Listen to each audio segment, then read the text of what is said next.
Hey, welcome to the 413th episode of the Random Podcast from Heck. My name is Tony. This is the podcast about random things in the world of entertainment, which includes movies, TV shows, and comic books. Big shout out to Andrew Loken. He is a big supporter of the show. You can be a supporter by going to patreon.com/gmanfromheck. Any amount you can commit to will be awesome.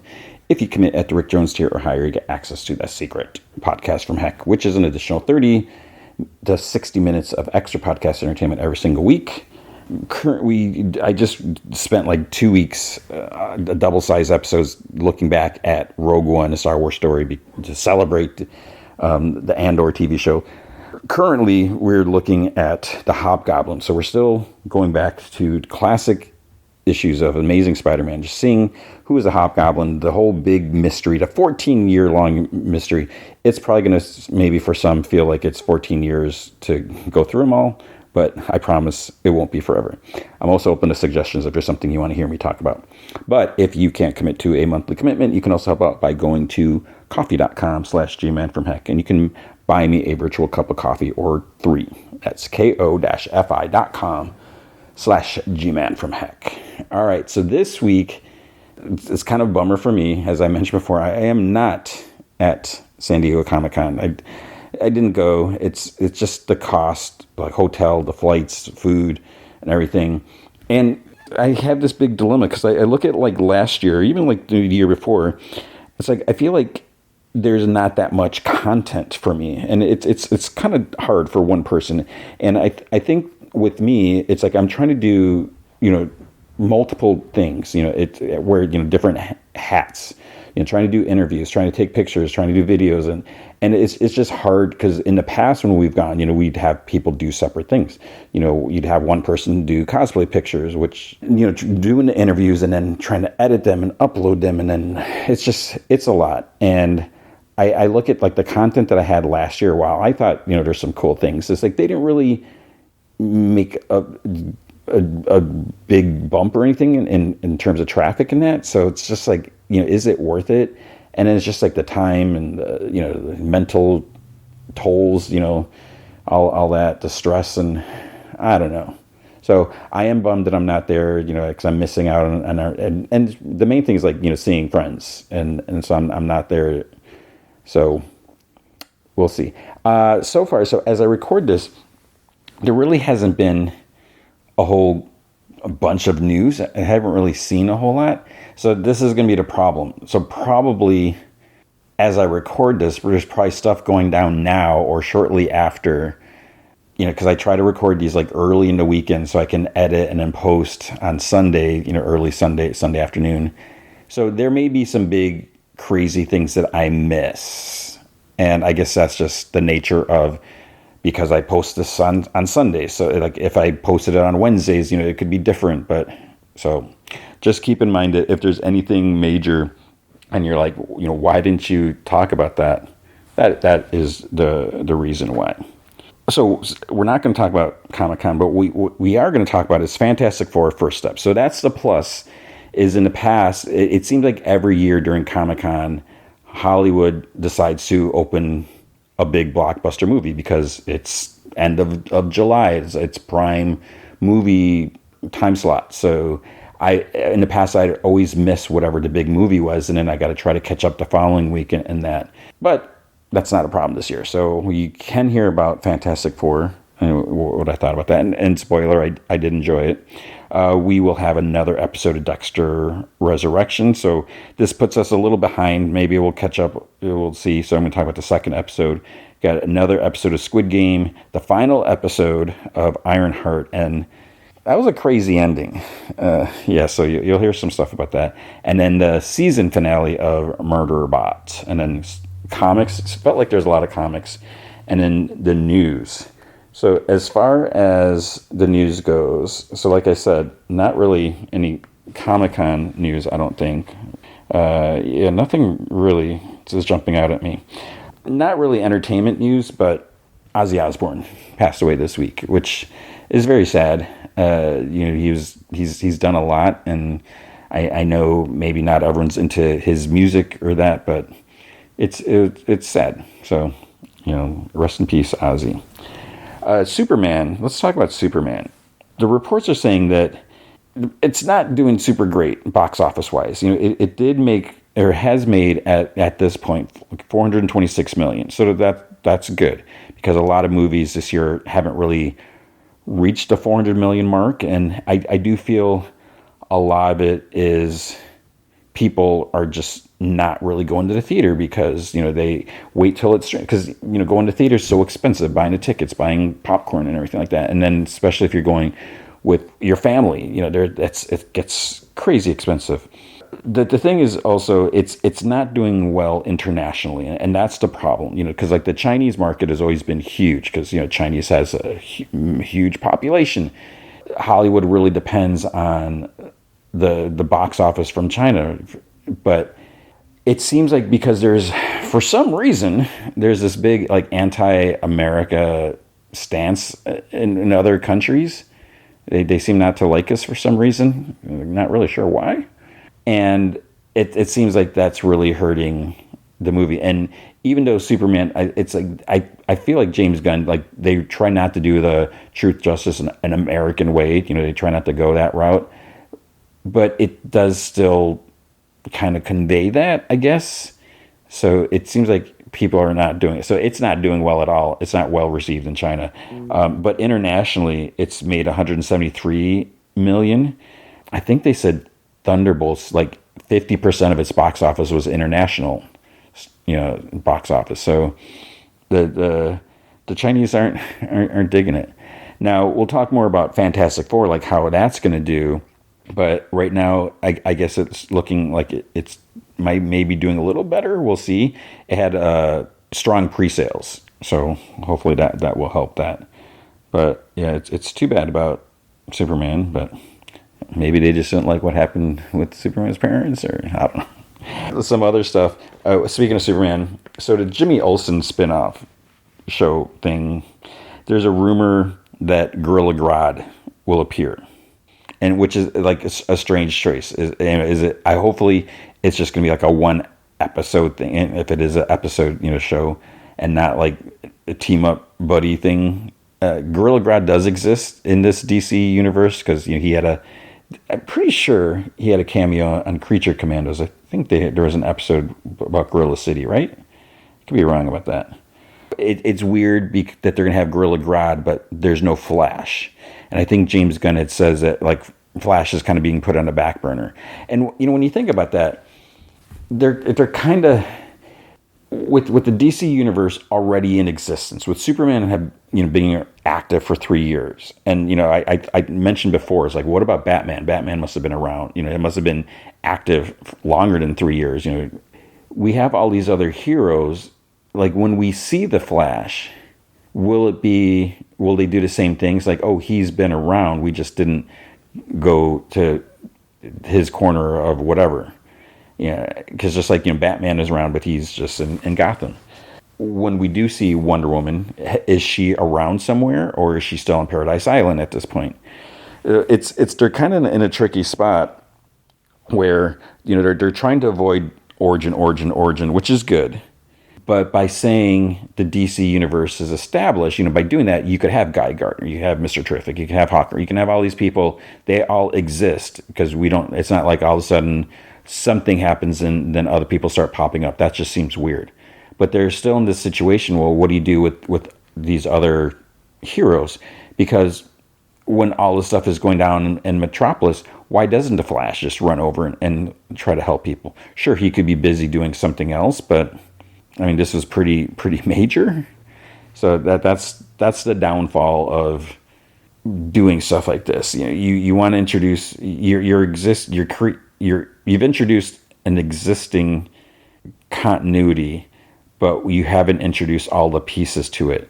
And so it's like either they're somewhere out there or not yet. So I don't know what they're gonna do. We'll have to wait and see. Speaking of Batman, there's a trailer for one of the DC animated movies. So this is separate from the current DC studio stuff, right?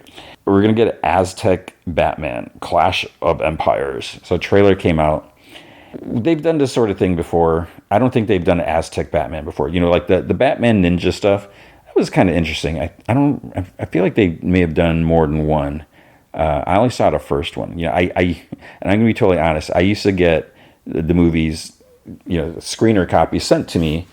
I don't get those anymore because my PR guy is no longer at Warner Brother Home Video, so they're not getting sent to me, which is why I'm no longer covering them. But Aztec Batman, I watched the trailer. It could be interesting. It could be fine. I'm just not really interested in it. It's where you have this Aztec town, whatever you want to call it, village, and then the white men come. Are they white men or the conquistadors? They come and they're like, kill everyone. So I'm assuming that's where our Batman, his family gets killed because he like runs his neighboring village or something. I don't know. And then he starts training. And then there's like, I think there's a cat one because like I see someone attack and there's like a cat like, Rah! I was like, wait, did Batman just growl? But they're like, no, I think that was a cat. So it's supposed to be Catwoman. And I think Poison Ivy. I didn't watch the full trailer. I was like, okay, I've seen enough. So, but if you're into that, that's awesome. That's great. I'm not trying to make fun or anything. It's going to come out. It's going to be available digitally on September 19th, this year, 2025. And then the Blu-ray, DVD, HD, 4K, all that stuff on September 23rd. So physical media is important. Let's jump over to Marvel. There's not a whole lot of Marvel news so far. Like I said, it's probably happening right now as I'm recording. There's a rumor about Captain America villain maybe popping up again. And I was like, and when I saw this, I'm like, okay, one, it's a rumor. Two, it could be a spoiler. But then when I looked at this, they're like the power broker. I'm like, oh yeah, I totally forgot that they did this. So, in Falcon and the Winter Soldier, I'm assuming you've seen it if you're interested. And if you haven't seen it, you're not interested because there's going to be a little bit of spoiler. I totally forgot about this, that Sharon Carter was the power broker. And I totally blocked that out because I think that is absolutely ridiculous. It seems weird. It also seems weird that the whole Sharon and Peggy and it's like, because I'm trying to remember now. Was Sharon and Steve ever an item? But it's looking like she may pop up. There's because the power broker was active in Madripoor, which we saw in Falcon and Winter Soldier, and I guess apparently I haven't seen this, but there was like some set photos or something like Avengers Doomsday. There might be something happening in Madripoor. So could that mean we don't know? I don't know, but I forget the actress name, but I liked her, but I feel like this is such a waste of the character. They could have done something better, but this is what they chose to do. Strangers Chapter 2. So I'm still baffled. I feel like I'm like one of the very few people that actually like Strangers Chapter 1. And every time I see it mentioned somewhere, everyone's like, oh, that movie's so bad. It's horrible. It's horrible. But I'm thinking about it. It's like the Strangers movies, I mean, they're kind of simple. The sequels of Strangers, the other sequels, were not very great. And if you look at the original Strangers with Liv Tyler and Scott Speedman, it was very simple. I feel like it's been a while since I've seen it, but I feel like they were just in the house the whole time. With the current Strangers, Chapter 1, at least they got out of the house. Madeline Petch, she got out, and so that's, I think, is a huge thing in terms of like trying to survive and overcome this whatever catastrophe. So we have Strangers Chapter 2 happening, I think it's coming out, September, right? And a clip was released. I need to know more about this clip because it's like, man, she survived the first one. She was in the hospital. I think we saw like the teaser where she gets out and she gets a ride. It's like, who is she in a ride with the people dressed up, the killers, or what's happening in this town? And in this clip that was just released, like she's on the run from someone with an axe, and she's like locked in the bathroom, and so it's like it's back to normal. But I really like Madeline Petch, and that's the other thing. I'm bummed that because she was at Comic-Con, and I haven't heard anything from about that panel. I mean, I'm just not looking. Like, who's covering this stuff? I don't know where to look, because like the places I'm looking, I'm not seeing very much. But I'm excited for that. So I like I said, I'm probably one of the few. There was sort of a teaser for Masters of the Universe. It wasn't really much of a teaser. It's just basically the logo in like just about every language, so you can see. So that's good. It's going to be available worldwide, as it should, because just speaking of Superman, they need that box office. Lilo and Stitch. So I still haven't seen the recent live action Lilo and Stitch, but there's going to be a sequel, and the script is currently being worked on. So I don't know if that I don't think that's news. Maybe I think that was announced before. I don't remember. Buffy, the Vampire Slayer. They've announced a bunch of actors, and they've kind of talked about like the roles they are. I don't really know the names, like the actors, but I think they've been in other things here and there, so that's good. There was also Sarah Michelle Gellar Prinz posted a picture from like a table read, because she had like her name thing sitting on the table. But I think so far Hulu's only signed off on a pilot episode. So that's always weird when they're doing this, they're preparing, you're casting all these people, and they're just doing a pilot, because just having a pilot doesn't mean it's going to happen. But then it's like, okay, so you have to do all this stuff, you have to film it, and then all the production, everything, and then someone needs to watch it and say, yeah, let's do this. So let's get 5 more episodes, 10 more episodes, whatever. And then you have to gather. That just seems weird, because you can't leave the sets up all this time necessarily, and you don't want to take them down and put them back up. But I think sometimes you have to do that, and sometimes you can see like slight differences from the first episode to the second episode. Hairstyles change, just a little longer, or whatever, because sometimes that just seems so weird. And then to go all in to do all this stuff, like all these actors who have just been announced. That I'm sorry, I don't remember your names. I didn't write them down or anything like that. But it's like you get this gig, and then you do it, you pour your heart into it, and then you just have to wait and wait and wait. It's like, okay, is this gonna go anywhere? Does this mean I can't get another gig because I don't know if I'm gonna? So it's just. It seems, I guess I don't have to worry about that. I'm glad I don't have to worry about that. That Vince Gilligan show, it's Apple TV. So he's doing a show with Rhea Seehorn, who was in Breaking Bad and Better Call Saul. The show was announced for Apple TV, but nothing was announced. And I don't even think the name was announced before. So we knew absolutely nothing. They've announced the name and this little teaser. So the show is going to be called Pluribus, and it's going to come out apparently on November 7th. So we have some information there, but the trailer shows nothing. It's like there's this lady licking donuts and putting them back in a box, and there's like a sign that's like, help yourself. So that's really gross. So is she like at work and someone bought donuts and she's licking the bottom of all the donuts for her fellow workers?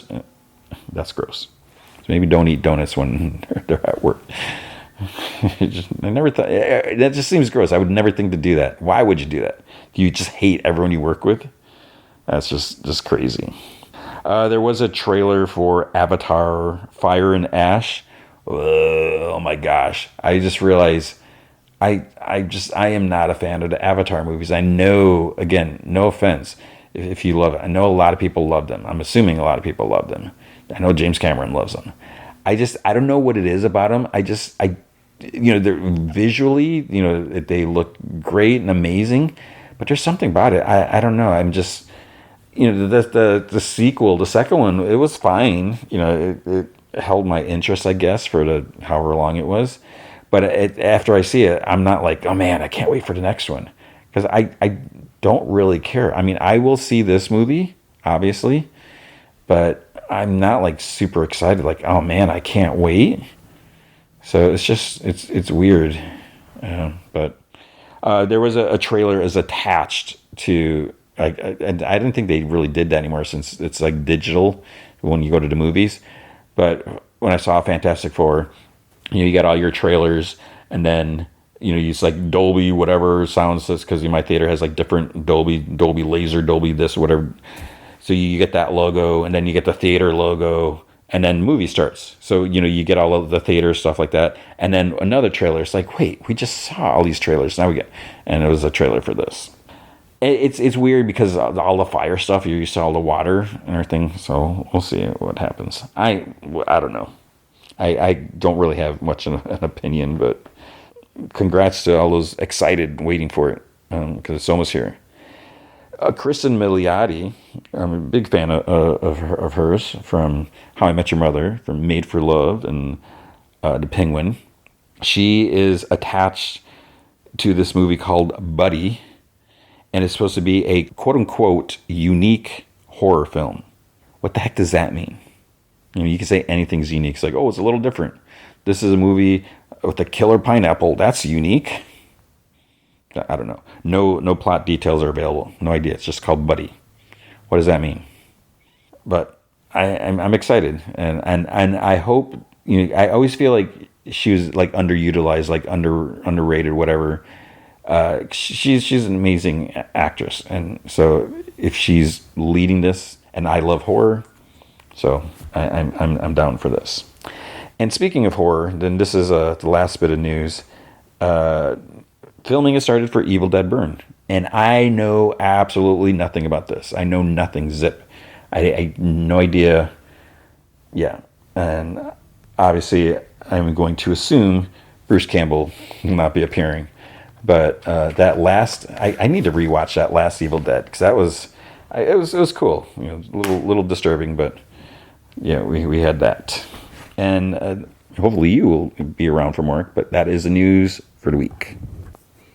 With comic books, I'm trying to think if I read anything from other publishers. I did read a Space Ghost Annual, and this was like a big, massive, cataclysmic battle against Ultima, and yeah, all the marbles, everything's at stake, and yeah, and I don't want to say anything. Obviously, we know at least Space Ghost will survive in some form or another because there is going to be a season 2. It's going to get a new number 1. Same creative team, so that's good because I'm enjoying that. At Image, like I said, I don't think I've read anything. I don't think Dark Horse had anything this week. But at Image, got Department of Truth 32, and again, someday I'll get caught up on that. Exquisite Corpses number 3. So Exquisite Corpses, if you're like, what's that? This is the book where we have the 13 families and who are really run the nation, like all apologists and everything like that. All the leaders that we see are just puppets, basically, controlled by these families. And what they do, I think it's like, was it every 5 years or something like that, where they have this competition and they compete to see like who's going to be like the number 1 type of thing. And what they do is they kind of acquire like a small town. They make means to like buy it or make deal with someone in charge, and then they sent each of the 13 families has a killer representative. Like some crazy assassin, serial killer, or something that goes there, and the last person standing basically wins. But I don't know if they also look at kill counts, because there was one killer in this issue who ended up killing a lot of people before they were put down. And the person backing him, they're like, that's okay because the kill count's so high. So I maybe you get points for that. I don't exactly remember how the rules work in that. But I find this fascinating. We don't get it so much in this one because it just kind of focuses on just like a couple people. But like all the different killers, they sort of not really have a backstory, but we see like their name and their weapon of choice and kind of like their gimmick and their shtick or whatever. So it's just crazy. We have all these killers that these characters who have been created, and they're just gonna get killed because there can only be one. So it's and then you just have this town unsuspecting. They have no idea what's going on. It's like Halloween. So yeah, there's a lot of bad stuff happening, and I say keep an eye out for this. This would be like a really cool show somewhere. I don't want to say Netflix because they'll drop it all at once, but they should do like some sort of adaptation with this. I think that'd be great. Geiger 16. This we have Geiger still doing his thing. He's adjusting to his fight. I forget her name. The other Geiger, the woman. He had to like absorb her power, and then you got not GI Robot. What's his name? I'm forgetting everyone's name. But the robot got hit by an EMP blast. So Geiger's hoping that he can be fixed because he saved his life and all that. But then there's all these people who are after Geiger, and so there's just like a lot going on, and things are obviously not going to go too well for Geiger. So we got some bad things happening here. Kaya 28. I may have like not read the last issue or two. I don't remember but I was like, well, I'm not going to find my copies and then have to read like 2 or 3 or whatever issues. So I just jumped in and read this, and we still have Kaya. She's trying to protect her brother, and they're still on the run. We got the robot revolution and all these other people after him, and then there's this dude that they're hanging with. I forget if he's like related to whatever, but he's like, can he be trusted? And it's an interesting world, just all the characters and creatures, and then of course Wes Craig's art. I really dig it. So you should, if you haven't read any of Kaya, you definitely should go back, get some trades or whatever, and just dive into this world. And it's just there's a lot of cool things. Monstrous, man, issue 58. Someday when I retire, maybe I'll get caught up on that. Rockefellers number 7. This was cool because, so basically, okay, Rockefellers, we have this family from the future, and they're on the run. So they come to the 21st century. I think they were, I don't know, I can't remember if they're in the 25th century or whatever. It seems like that's a common, like everyone's from the 25th century. But they're on the run. So we have the parents, their 2 kids, and the kid's grandfather. And so they come to the present. They're still kind of being hunted, but the people that are hunting them from the future, they don't really know where they're at. So they're trying to figure out, and is it possible to trace where they've gone? But what we see here is kind of like a flashback before they left, like what they were working on with the corporations, and we see like this woman who's like in charge of like chasing them, and like what her story is and what her connection is. And I don't remember if it's been told already, but it's interesting to see this from the other side, like before they left. So you should definitely be checking that out. And then that was it. I feel like there's something else from Image that I read. Maybe not. At Marvel, there is Amazing Spider-Man number 8, which is also Legacy number 972. They're starting to get ready for the countdown to. I guess it is. I'm trying to look at the covers. Like 972. But I got a press release about like the road to the issue 1000 and like covers, and that's crazy. It's like, how can that be 1,000 when Batman just hit 1,000? That doesn't. I guess Spider-Man wasn't it like 3 times a month, one time. So whatever. This one, it's so we got this gladiator dude that pops up, and he's like kind of putting Spider-Man to a test. And it's like, at first it seems like, he's interested, but then he wants to fight, and then he's putting people he's like threatening, innocent bystanders, and then when he sees that Spider-Man is concerned about that, then he's like, oh, that's a weakness and stuff like that, and so he doesn't care. And then we see like someone else pops up to try to help Spider-Man, and he's like, no, you got to get out of here. But Spider-Man is just, he's really overpowered. And it's like, what is this one? I'm not really sure where they came from. This dude came from, and like what his deal is, why he's doing this, and yeah. So I don't know, but still, it's better than some of the stuff we've had kind of recently. There's Doom's Division #5. So I am not reading that. I forget what that team was. It's in this. Emma Frost White Queen #2.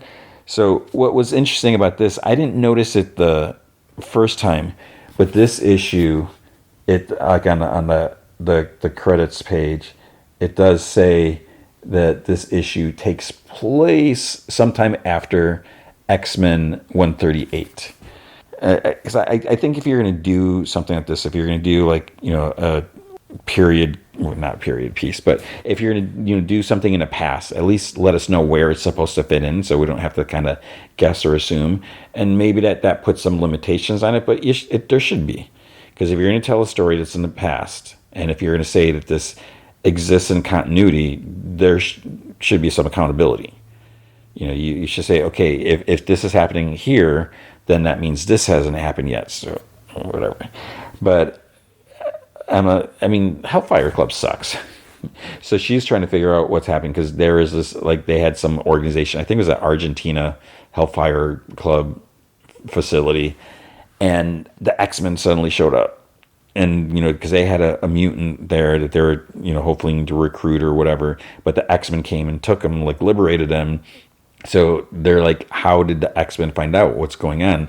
There's a leak. Someone informed the X-Men, and this happened under Emma's watch, so she's responsible, which is stupid. And yeah, so she's and then on top of that, so she's put in charge of an investigation to figure out what happened, which I guess that makes sense. They're blaming her, but I guess they're saying, okay, we need to figure out what's happening. So your butt is on the line, so we're going to leave it to you, because since you're being held responsible, you are going to be highly motivated to try to figure out what's going on. I guess that makes sense in some ways. So I'm enjoying it. When I first saw it, when it's like, oh, Emma Frost, cool. But then I was like, oh, it's one of these random flashback stories. But reading it, I'm digging it more than I thought I would. So I think that's kind of interesting. Fantastic Four Fanfare. This is #3. So we have some different Fantastic Four stories. First one is Fight or Flight. So this is by Dan Slott and Marcos Martin. We also have another round by Tom DeFalco and Ron Frenz. We have Universal Appeal by Chip Zdarsky and Mike Allred.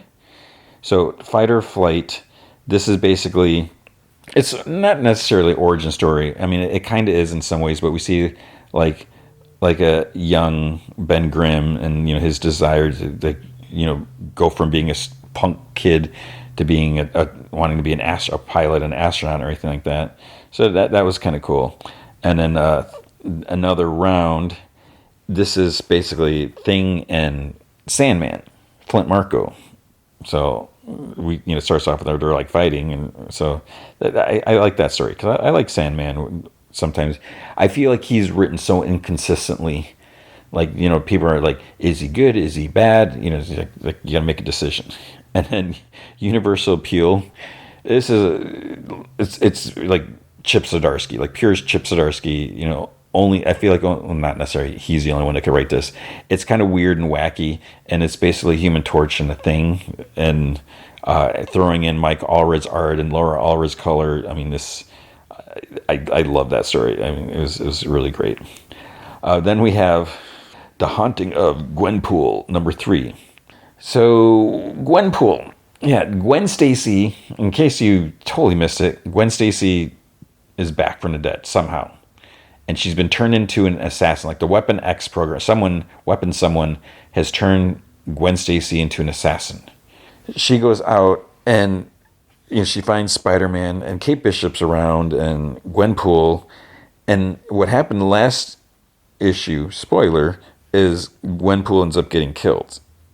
And I'm not crazy about that, as you can imagine. But obviously, there's got to be more to it than that, right? And I'm not sure. I mean, so Kevin Scott is writing this. I really like his. I have a lot of respect for him as a writer, and I imagine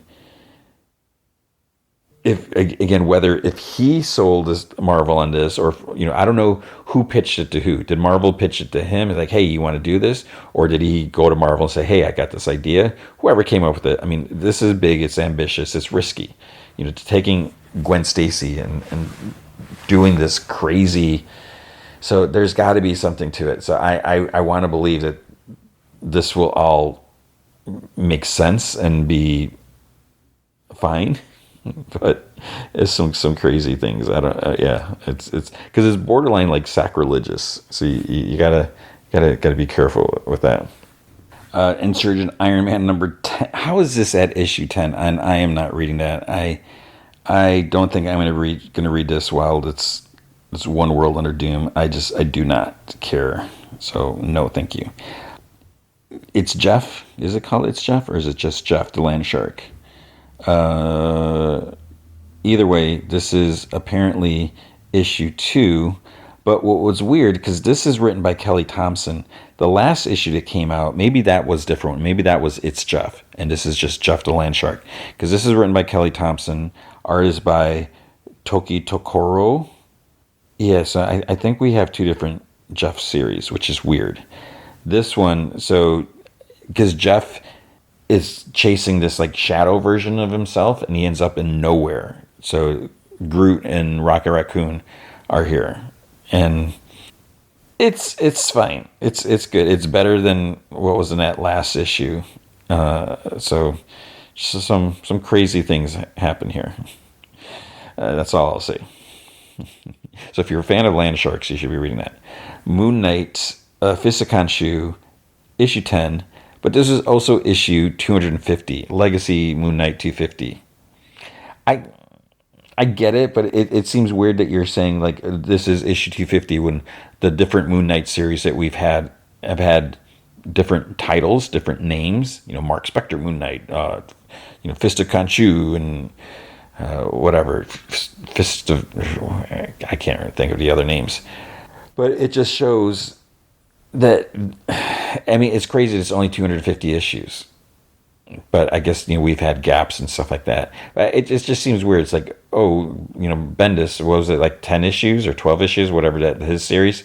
But now those are being considered part of, and there was a 6-issue mini series, but those are counting as regular issues. Whatever. It's just, let's celebrate. So we've had 250 issues, just not consistently.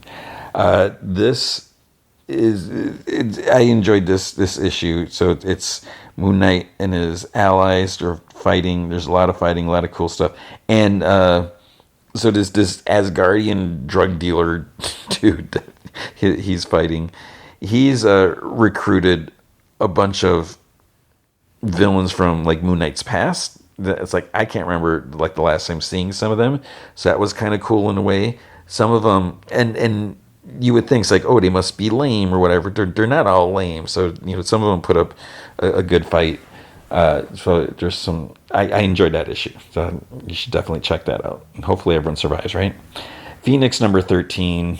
I'm not loving this series. I think that the problem for me, and I don't know about for the writers, but it's weird. So we have Jean Grey's merged with, or is back with the Phoenix somehow, whatever, they're coexisting.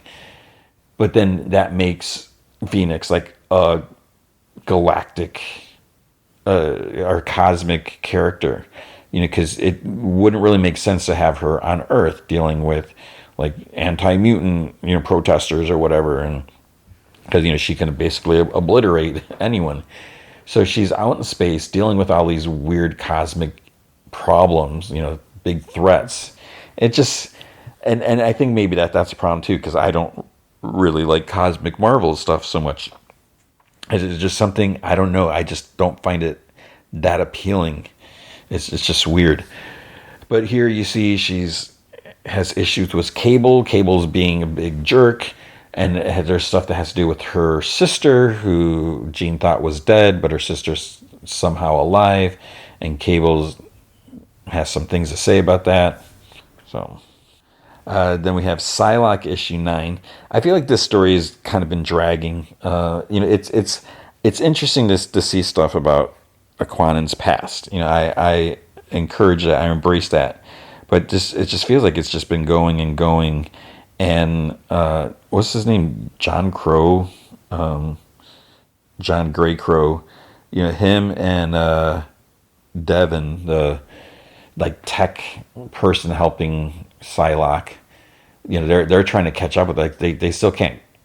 They're not there yet. So it's like, how many issues they've been trying to find her, and Quan Psylocke, she met up with like a childhood friend that she thought was dead, and yeah, so it's okay. Runaways number 2. This is weird. I'm enjoying it, but it feels like it picks up. The series has been picked up from the last time we've had Runaways, which was a few years ago. We're also mixing in with One World Under Doom, because the Runaways have a friendly Doombot, with them.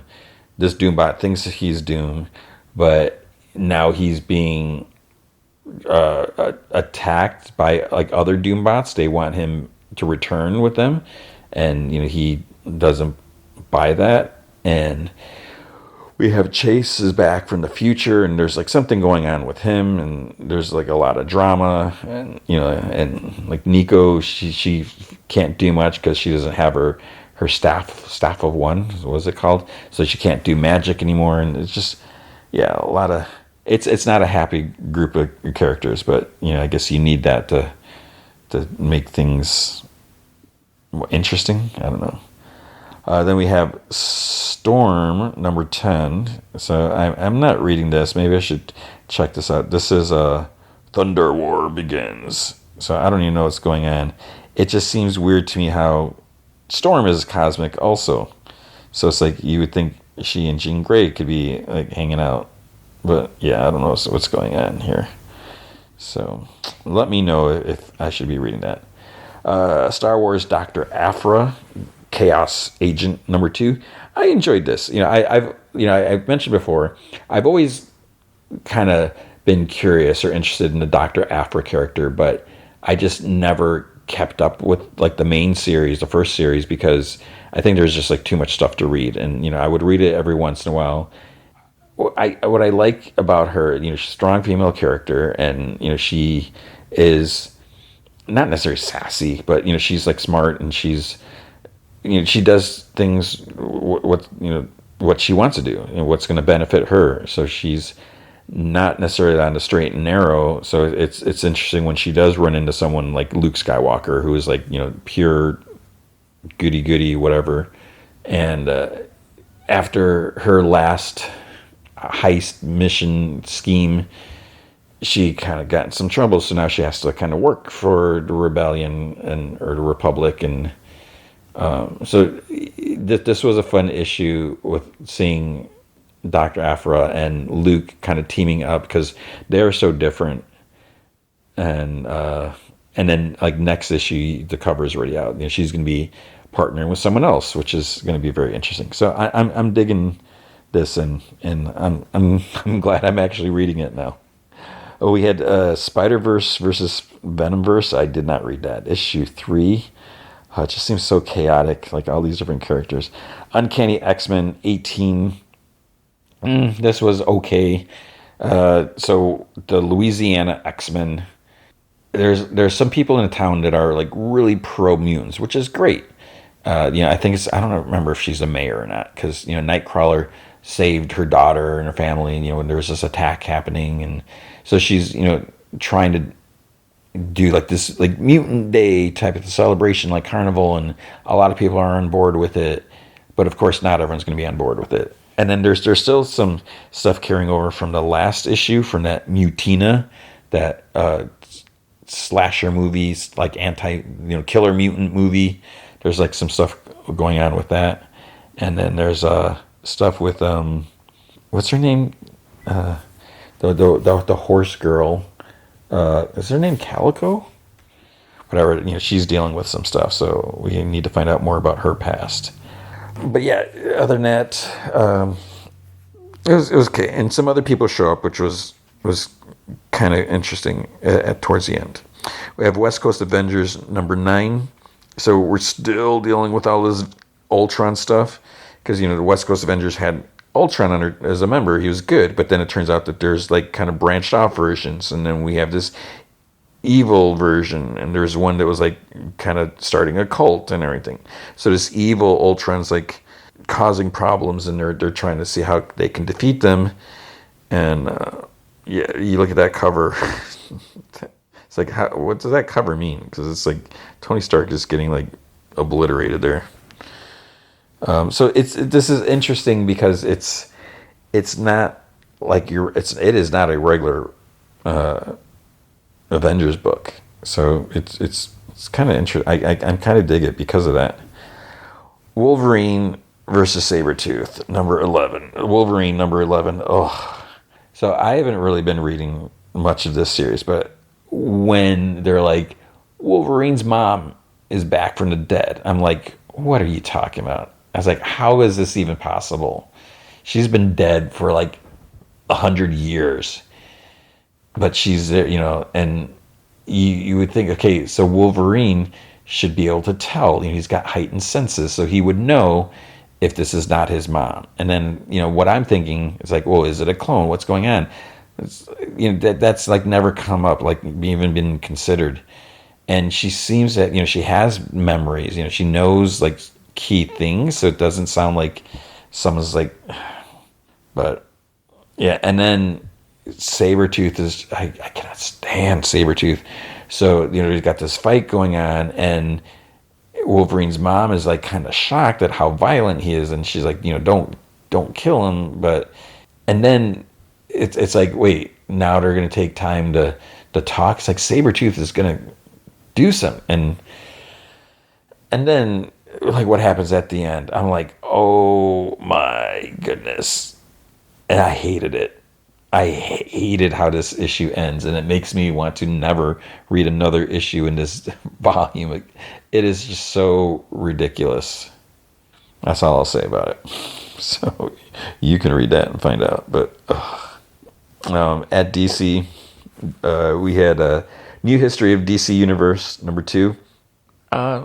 This is an interesting title. As I read this, yeah, I was like, do I need to be reading this? I know a lot of the history, and what I will admit also, when I was reading through it, it's like there's a lot of moments in history that I'm not super crazy about, that like I don't really care about, and the only cool thing is like all the different art, because like in the first issue, there's like a lot of Todd Knock art, and this one, there's Mike Allred art, and there's like different artists, but we see all the different characters, and it is kind of interesting to see little details, like what does this mean? Because now they're trying, because DC's history is so crazy, and now we're starting to see, okay, what is actually happening? The whole thing with Superboy was active now. Superman was active. He was a hero in Smallville. They're saying that did happen. So little things like that, like, and what was almost kind of subtle in a way, and I find this kind of interesting, is, and I almost like, do I need to go back and reread that? Did I read that correctly? But when the Justice League formed, they had Cyborg there. I'm like, that's interesting. So they're going the New 52 route, where Cyborg was part of the Justice League first. I was like, okay, so then what does that mean for the Teen Titans? Was he never there for the Teen Titans? But then it said something like he was not necessarily put in suspended animation, but he kind of was. Like he was set aside, and then when the Teen Titans formed, then he came out again. So it's like, okay, because they're making it where when the Justice League formed, it wasn't 5 years like in New 52. It was like a while back, because then you have all these other moments, and yeah, so it's weird, kind of interesting with that. And then they also they start getting into where this ends is like Crisis on Infinite Earths, because they talk about like when Supergirl came and stuff like that, and they talk about like her death and like the Flash dying and everything. So it's like, okay, how are you gonna explain this? So I don't know. We have Batman 161. So this is more the Hush stuff, and it's weird because it doesn't feel like it's in regular continuity, and part of it is because like all the different, like, because like Nightwing's here and Batgirl, Barbara's here, but it's like Nightwing here doesn't feel like Nightwing that we currently see in his own title. It's just, it's just feels like a little different. And the other, Jason Todd's here. It's like, what is Jason doing? It's almost like, I feel like DC doesn't know what to do with Jason. And, he has a series coming up. I forget when it comes out. But it's just, yeah, I don't know. And Hush, I feel like I missed something. Is like, what the heck is Hush's motivation now? Because like when he first came on, I was like, is that really Hush? Because I thought Hush was kind of done, and then now he's like back. It's like, he didn't he get like reconstructive surgery, so he looked just like Bruce Wayne, and now he's back to wearing bandages. It's like, I don't even remember. I don't even know. Did his face get messed up again? Why is he wearing bandages? Just because he thinks it looks cool? But it's like, why is he doing all this stuff? And then, wait, he was trying to kill, if I'm remembering correctly, he was trying to kill the Joker, and he almost did, but then Batman ended up saving it. So then some people are not happy about that. And like Batgirl is obviously, I'll say Batgirl is not happy with this. And to a point where she's like fighting Batman. But it's like, I don't know. Tricky, sticky situation. Absolute Wonder Woman. So what issue was this? I forget. Was it like 9, 8, 10? I don't remember. I enjoyed this issue. So the last issue, I was like, I'm not sure. But, Wonder Woman goes into like this kind of other realm, this like maze. And, there's this kind of girl being held there, and there's this sort of like centaur protecting her, and the evil person in charge of that, and so she's having to deal with all that. But we also see some flashbacks when Wonder Woman was a child growing up, and when she was like first being challenged on the island and stuff like that. So I don't know, something about it. I really like all the pieces of this. So hopefully she will survive. Justice League Unlimited number, I think is number 9, and I didn't read the whole crossover thing, so I'm still trying to figure the whole Gorilla Grodd, whatever he was trying to do. But we have all these time displaced heroes that are kind of blinking in and out of existence, and then they have to be careful because like there's like multiple versions of Batman, and I guess like if they come into contact with each other, it could be bad news, could be catastrophic, possibly.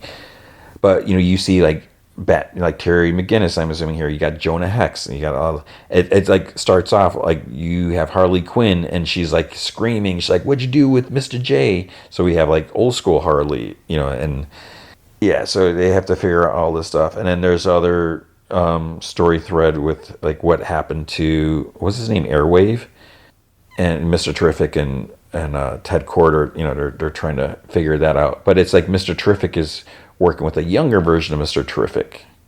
So, obviously they got to be careful.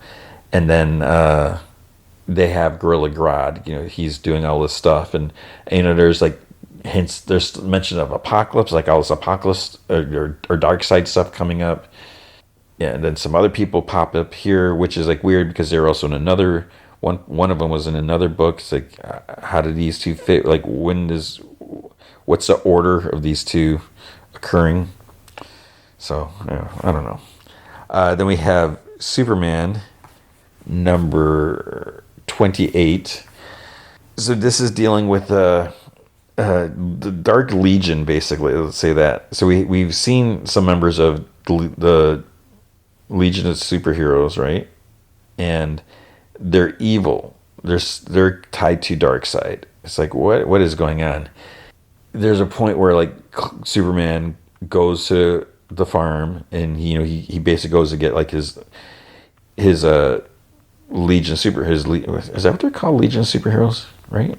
Not the Legionnaires, but he goes to get his Legion ring, and he's thinking about them and like when he was young and how he had Lana and Pete, but he's like I couldn't really be myself. He's talking to Ma. He couldn't be himself around them, but with the Legion, they accepted him, and I probably they mentioned how he's like inspiration and stuff like that. But then he makes a comment how it's weird. He's a little nervous about going to see them because with the future constantly changing, there's always like slight differences. So that would make it kind of weird. So like the Legion that he hung out with, if he jumps to the future, it would be a different, depending on how time travel works. That could be weird because they might not even know him. Yeah. And then, some bad stuff happens. Some threats come because they're bad news. So, yeah. I just realized I didn't read Absolute Martian Manhunter. I was planning on checking it out because I haven't been fully reading them. I'm intrigued with the series, but yeah. So I totally forgot to read that. Green Lantern #25. I'm struggling with this. I know I've mentioned that before, and I should be. I feel like I'm saying the same exact thing I said before. Right? I'm glad that the Green Lantern Corps is being reestablished. They're figuring out, it's like, well, we need to make power batteries, because all the Lantern Corps have been basically destroyed. And, I'm glad the United Nations or planets or whatever is no longer in control of them. But I don't know, I don't know if it's because there's so many characters, so many different things, that it's just kind of off-putting, and yeah, not really that. I mean, that's not really what it is. It can't be that. That's a problem for me.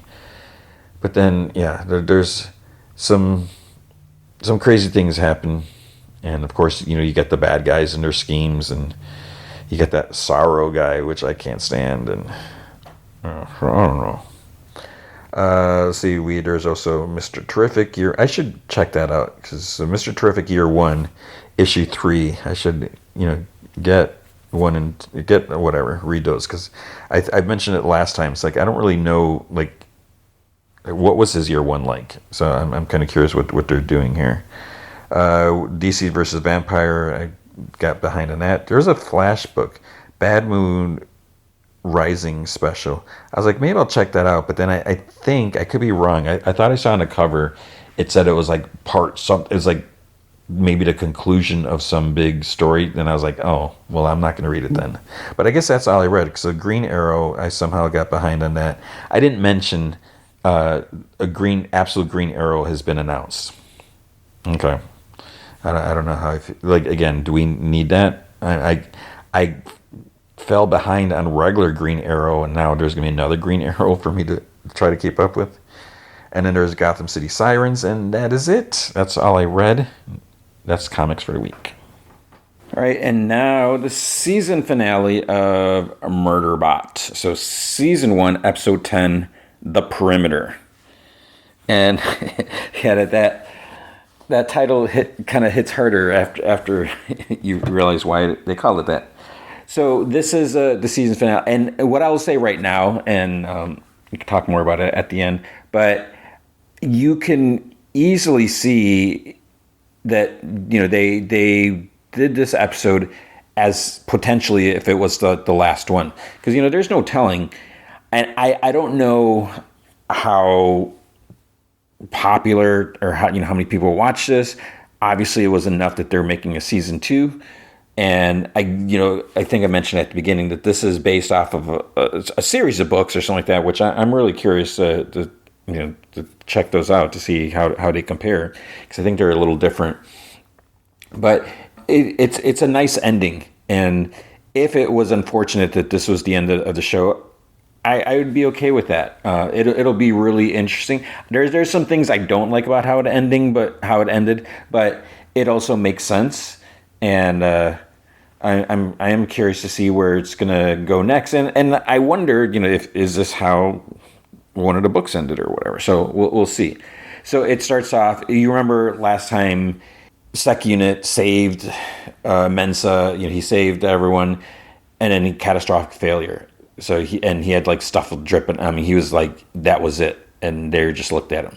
So then this episode's kind of hard to watch in a lot of ways. If you're like invested in the characters, because it's like you see system reboot like flashes, and he narrates. He's like, something has happened, and then it sounds like begin diagnostics, and he's like, something. And his eyes kind of opened. Something has happened, and he sees another dude like looking over him inside some fancy room. So they're not out on the planet anymore.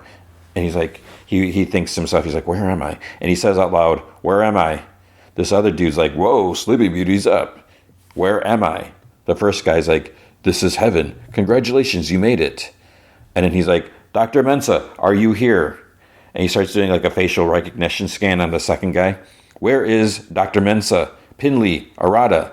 And they're like, who? My clients. Where are my clients? The guy's like, don't worry about it. He looks at the first guy. Do I know you? And the guy's like, yes, I'm your dad. I fudged a garbage disposal unit and you came out.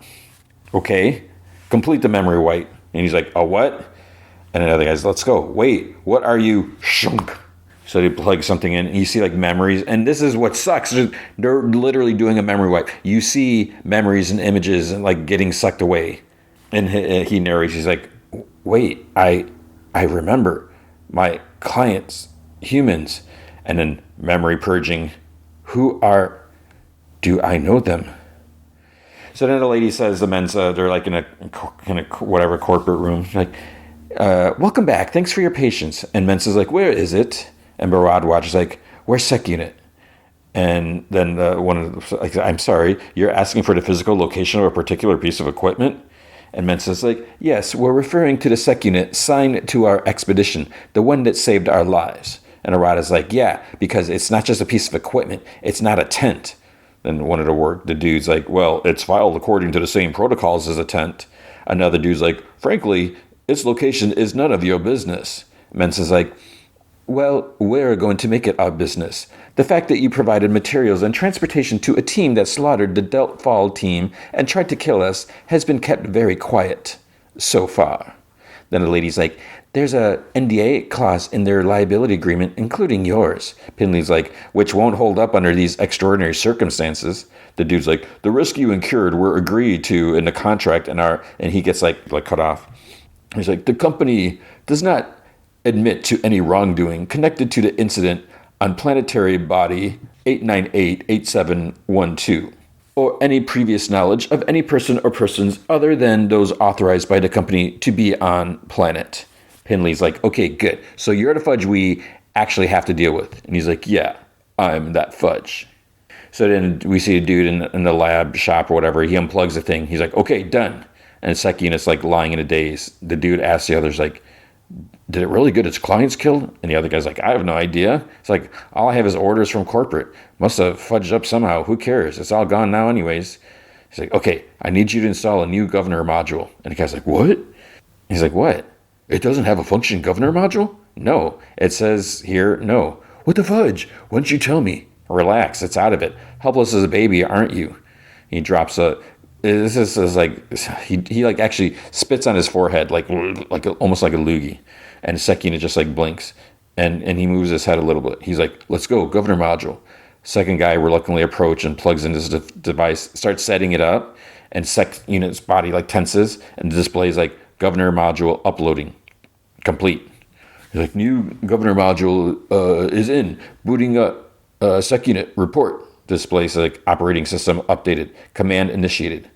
And he's like, hello, this security unit is now online, awaiting command. The first guy, the jerky guy's like, get off the table, rub your stomach and pat your head. So he does it. Now stop. And he's like, see, all good, harmless as a baby. A really strong baby with guns in its arms. The other guy's like, act like a baby. Like, and he pretends to rub his eyes. Wah, wah. Second unit just looks at him. He's like, do it. And this is like disturbing. And it's like really sad. He's like, wah, wah, wah, wah. It's like, he's having to do this. And it's like, so it's like degrading. He shouldn't have to do this or whatever. And this like lady walks in. What the fudge is going on here? The first guy's like, stop that. She's like, is this my security unit? And he's like, yes, it's all ready to go. Well, get it helmeted up. And the other guy's like, what's it going to be doing? And she's like, security. Mensa asks in the like whatever meeting room, she's like, where is our sec unit? And the guy's like, it's not your sec unit, it's our sec unit. She puts her hand up to like cut him off. She's like, Madam President, you will address me as Madam President. At the very least, the sec unit in question is a material witness. Madam President, it's not a witness. At most, it's a recording device. And Pinley's like, all the more reason to share information about it. You say it's a recording device? Fine. We need access to evidence. And then the corporate people are kind of silent. And then Grafton finally steps forward and sits at the table. We'll buy it. We'll buy the sec unit. And Rada says to him, she's like, it's not a possession. And Grafton's like, it is here. The corporate lady's like, it's expensive. Pinley's like, so is a massive lawsuit we're about to bring against your company. Other dude's like, okay, so you're saying that you will drop any claim to a lawsuit in exchange for the sec unit. Pinley's like, no, I'm saying that we'll be taking our sec unit and half your company. The corporate people like chuckle. Maybe the dude in charge is like, we can't offer you that unit, but we can offer you another, a better quality one. Arata's like, we don't want a better quality one. We want that one. Another dude's like, well, we can't offer you that one. Well, that one was defective anyways. The first dude's like, not defective, suboptimal. Madam President, it was discovered that the unit in question had a faulty governor module. Had you noticed any abnormal behavior? And it's like kind of silent for a second. If you failed to report any abnormal conditions, it would be in conflict of your contract with the company. Another executive's like, okay, look, if you're worried about something compromising, don't be. The governor module has been replaced and the unit's memory has been erased. And she's like, what? And this other dude, he's like, that's right, complete reset. Baradwaj is like, then it's gone? So Sekian is walking with a couple other ones, and there's like some officers like in like riot shields or whatever. Rathi's like in some big public like station, a big area or whatever. He sees him come down the stairs. He's like, Sec Unit! He runs up to him. Sec Unit! Hey, Seki! He's like, I knew it. I knew we'd find you. But Sec Unit keeps walking, and he goes up to him. He's like, hey, Seki!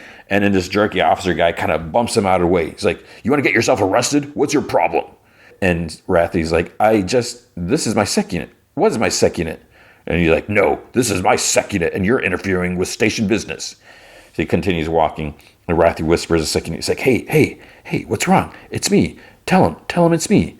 The display shows facial recognition scan, searching, voice data recordings, client ID, unknown. The guy's like, Sec Unit, deal with this a-hole. And he holds up the blaster arm at Rathi. He's like, no, fudge, no, don't kill him. Save that for later. And he's like, all right, let's go. And Rathi's left there like with his hands up. Later, he tells the others that there's no way. Rathi's like, there's no way to recognize him. Pinley's like, well, it's on the station. That's good. I'm going to move forward with the injunction. And Broadwatch's like, what's the point? It's gone. It's been wiped. And Mensa's like, I refuse to believe that. I refuse to believe that the experience of everything that we went through together is just a stream of zeros and ones. And Grafton's like, it is. Arata's like, then it's still in bondage. And Broadwatch is like, it's not it anymore, Arata. And Grafton's like, I told you we shouldn't come here, Ada. On the corporation rim, eventually there is nothing but misery. Yet the fudging party goes on. There's like something going on. Arata yells. She's like, shut up. Because I guess it's just really loud or whatever. Then Mensa's like, there's no way that our Sec Unit's data has been erased. Removed, yes. Erased? No. And Grafton's like, she's right. Well, that the unit is full of proprietary data. They're sifting through all that data. And if they find even one particle of monetary value, then they keep that. Rathi's like, then we got to get it back. Garathan's like, a personality doesn't possess any monetary value to them. Whatever they do keep from it, I wouldn't expect the second unit to be the same person. And he's like, Gur, we still have to try. And Mens is like, Pinley should proceed with the injunction. Gura, you know this place. What can we do? He's like, what can we do? This is a corporation rim. They don't play fair. So then there's like news reports that things have escalated. Strikers and police continue to clash. And they're like, now these persons considered to be in contract, blah, blah, blah, or something like that. And others like beginning date of their contracts, and therefore there's something, whatever, And then there's like all these reporters there, and then there's someone's like, not a legal entity and unqualified to decide the best course of action. And the people are like, no work, no. There's like chance. So there's like this there's a protest heating up, and we got like security units on the way. So Sec Unit walks with two other Sec Units and armed officers, the same ones before. They come up to the main area. So people are kind of like behind barrier. They're like chanting, "We're not slaves! We're not slaves!" And then they come up behind them, and people kind of start to freeze and stare at the Sec Units. Display shows that it starts targeting them because it's like boop, boop, boop. There's like kind of like red like X's like going on them, like target, target, target. The jerky officer guy who yelled at Roth, he's like, you're in violation of your contracts. Leave the area now. Some yell, it's not right. We've nowhere to go. And then he's like, let's go. Let's do some damage. The Sec Units move forward. They start like punching and headbutting because they're the people, the protesters, they have like clubs and stuff like that. So they're trying to attack and trying to hit them, but they're just getting like knocked to the side. So, it's just the clubs aren't really working with them. Sec Unit is like hitting, blocking attacks. He knocks a person down. Then he gets a flash of that previous erased memory where he killed all those clients or whatever. Display says code malfunction. And then I tried looking at it because he's like moving the whatever. The text is like so small and he's moving and it's flashing. It's like data something, imminent threat detected. And then it's like governor module something. Then this guy runs up to him with like a monkey wrench and Sec Unit marks him as target. He extends his arm and the guy like freezes in his tracks. So it's like, as you should. You're here attacking these security units and you expect nothing's going to happen to you. Then someone's like, don't shoot, don't shoot. And then he sees the erased memory of killing again. And someone's like, it's defective, it's glitching out. What's wrong with it? All these people are saying stuff. Then this stupid lady behind him throws a rock at his head. It's like, are you freaking serious? It's like here, it like almost blasted a guy with a monkey wrench, and then you throw a rock at it. It's like you deserve for it to turn around and blast you. Maybe not necessarily, I'm not saying kill you, but whatever. And then the others, some guy hits him in the back of the leg with like a sledgehammer. So he goes down to his knee. He gets hit again with this, I think, the sledgehammer. And then others start like beating. They start beating him. They just like swarm around him. They're just like all around him. And the thing is, it's like, yeah, I get that they're protesting, but the fact that they're attacking these like security units, it's the same thing. Like if I would assume it's like the same thing as if they were attacking officers. And I'm not saying officers are always in the right and protests and stuff like that, but it's like you're committing assault and you're. So Garathan walks down this hall and the PA system's like, you are entering a Class 6 lifestyle residential area. Authorized solicitations only. No loitering. Active surveillance in progress. So he goes up some stairs. It's almost like nighttime or something like that. He walks up to like someone's apartment and then, this guy opens the door. He's like, hey there, it's been a while. And the guy's like, I told you not to come to my home. I'll meet you at the office tomorrow. And Garathan's like, cannot wait. I need it now. And the guy's a whisper. She's like, I'm not even a dealer anymore. And Garathan's like, I know, I looked you up. Data security now, level 3 access. Business was good for you back then, though, huh? And from inside, a kid's voice like, Dad, are you coming? He's like, oh, I'm going to be right there in just a second, okay? And he steps out and closes the door. He's like, you can't be here, okay? He's like, what are you even doing here anyways? Like, I thought you were... And Garathan's like, dead? He's like, almost was, thanks to you. And the guy's like, no, not dead, just outside the corporation rim on some bum-fudge planet. He's like, don't blame your addiction on me. I don't think I actually have anything to do with it. And the kid opens the door. He's like, Dad, who's this? And the guy's like, this is my friend, Dr. Garathan. Yeah, we used to work together. And Garathan's like, we did. Then I became more of a customer. And the kid's like, well, it's your turn to sing, Dad. And the guy's like, you know what? Tell Papa that he has to sing. And I'm going to come back in really soon. Okay? Closes the door. He's like, let's go. So they start walking. They go downstairs. He's like, I feel bad for what happened. And Grafton's like, that's touching. And the guy's like, I thought you could handle it. And Grafton's like, the carefully designed drugs formatted for maximum addictiveness, I handled it just great. You knew what you were doing. You certainly knew who you were doing it for. Then they enter this like control room or whatever like that. Grafton like plugs into computer. The screen's like recent sec unit memory purges. Not found. And so he looks up preservation aux. Not found. Then the guy's like, you won't find anything. It's all encrypted. And Grafton's like, wait, I know where to look. And he's like, search the rise and fall of Sanctuary Moon. And then a bunch of like files show up and fill the screen. And he's like, trace file to source. There you are. So sec unit's profile pops up on the screen. Download all memories. And the guy's like, Grafton, what are you doing? Be careful. He's like, how much data are you downloading? He's like, you might want to take it easy. And he's like, shut up. So he's downloading all of sec unit's memories into his brain. So then we see Dr. Mensah. She's like talking to some reporters. She's like, thank you all for coming on short notice. And a reporter's like, are the rumors true? A whole survey team was killed and you yourselves were attacked? There was a team from Delphi Industrial something company who were murdered by their sec units. Another reporter's like, so rogue sec units viciously assassinated clients? And she's like, no, they had combat override modules inserted in them and were under the control of a rogue corporate entity called Grey Chris. We might also have been killed without the excellent protection provided by our company issued sec unit, which we expect to be an integral part in the ongoing investigation into what happened. This other reporter is like, now, is it true that sex bots can marry humans on your home planet? And she's like, no. Can we stick to the point? Our lawyer is applying for an injunction to produce a sec unit for our personal inspection. Errata comes up and says something to Mensah. And then we see like a vat. And I was like, oh my goodness. There's like a vat with like a window. And sec unit's like getting melted down. You see it's like just bubbling and just like black charred. Then it's like, take it out. Caution, acid purge, maintain safe distance. It's just like smoking melted sludge of metal.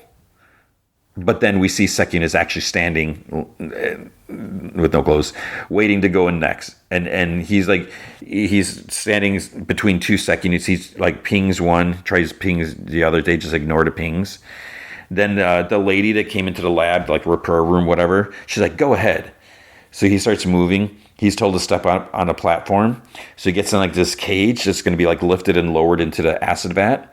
And the lady's like, all right, melt it. And I'm like, no, you can't. It's like, how much, what can they do? Can they completely melt him and rebuild him? Like, what? It starts getting lowered. And then Pin Lee busts in. She's like, wait. And Rath is like right behind her, and he tries like going, but he's like, stop. And they're like, what are you doing? And Pinley's like, I have a court injunction against destroying this sec unit. And the lady's like, poop. She's like, get it out of there. Get it out now. Sec unit's just like confused. So then we see Mensah is sitting across from him. They're like back at their place, whatever. She's like, sec unit. And he like looks at them. Display says client ID unknown. And it's like, on multiple, faces. She's like, you really don't recognize us? He doesn't say anything. And she's like, I had hoped that your organic elements would remember us somehow. We have been through a lot together. Rathy's like, we could tell Sec Unit what happened, and then it would know, kinda. Sec Unit just keeps like looking at them. He zones in on Rathy, goes through like facial database match. But he still doesn't know who he is. Arata's like, it might look like Sec Unit, but it's not. They're all silent. Then Grafton comes in. He's like, I think I'm going to be sick. He throws up in a sink. Mensah goes up to him. He's like, did you? Please don't tell me you used. We shouldn't have brought you here. He's like, He's like, no, that's not it. He's like, I didn't relapse. He points to his temple. He's like, I have it. And she's like, you have what? So then Grafton's sitting next to Sec Unit. They get connected with a cable. The memories start. He's like, that's it. After a while, he's like, unplug me. So Sec Unit is just sitting there. He's like looking like to the side. Mensah's like, Sec Unit, are you all right? Did it work? Rathy's like, do you recognize this now? He doesn't say anything, and they just kind of shake their heads. Then Sec Unit's like, I am missing episodes 420 to 568 of Sanctuary Moon. And they all start laughing in relief. Rathy's like, it's back. And Grathen's like, you're welcome, by the way. And Mensa's like, oh, Gura, thank you. And he's like, I just did it to mess with the company. It's like, yeah, really? And then a second, it's like, so he thinks to himself, something has happened. And they call over Arata, because she was in the other room, to tell her that he's back. Something has happened. Arata has like new clothes. She's like, oh, it's fresh from the printer. She's like, I hope it fits. And then second, it's like, I don't understand what's happening. Mensa's like, we're purchasing your contract. The company wants to avoid negative publicity. You are coming back to preservation with us. You will be a free agent there. You mean I'm off inventory? Yes. May I still have my armor? You won't need it. Pinley's like, people won't be shooting at you. Well, if people won't be shooting at me, what will I be doing? Will I be your bodyguard? Mensa's like, oh no, I will be your guardian. There are so many opportunities for you there. I think that you can learn to do anything that you want to do. Wrath is like, you can always come hang out with me. Come work at my lab. Mensa's like, we can talk about it all when we get back home. We can talk about this. And they're all like, yeah. So then Arata comes out. She's like, this is the first one. Ready? And she's like, check it out. He comes out like normal clothes. And then he thinks, it was the armor that told people I was a sec unit. Rathy's like, looking good, buddy. And he continues narrating, but I wasn't sec anymore, just unit. Then maybe it's like Brad was like, oh, the representatives from Delt Fall are here. And Mensa's like, okay, let's meet them now. And she's like, sec unit, make yourself comfortable. If there's anything you need, let us know. So then he's like, I stayed in a back corner and watched while various people came in and out to talk. Solicitors, mostly from the company, from Delt Fall, and other corporate political entities, even from Grey Chris's parent company. And then we celebrated. So they sit around a table, like eating and drinking. They were opening up their home to me, inviting me to be one of them. And they're like, oh, toast, raise glasses. And Mensa's like, here's to our team, and here's to you, sec unit. Welcome. And Rathy's like, speech. I'm just kidding. He's like, of course I'm joking. He's like, you don't have to say anything. And Mensa's like, you can do anything you want. So then later, he's like kind of standing like in the living room or whatever. They're like sleeping in bunks, and he looks at them, and then Garathan gets up. He whispers, he's like, where are you going?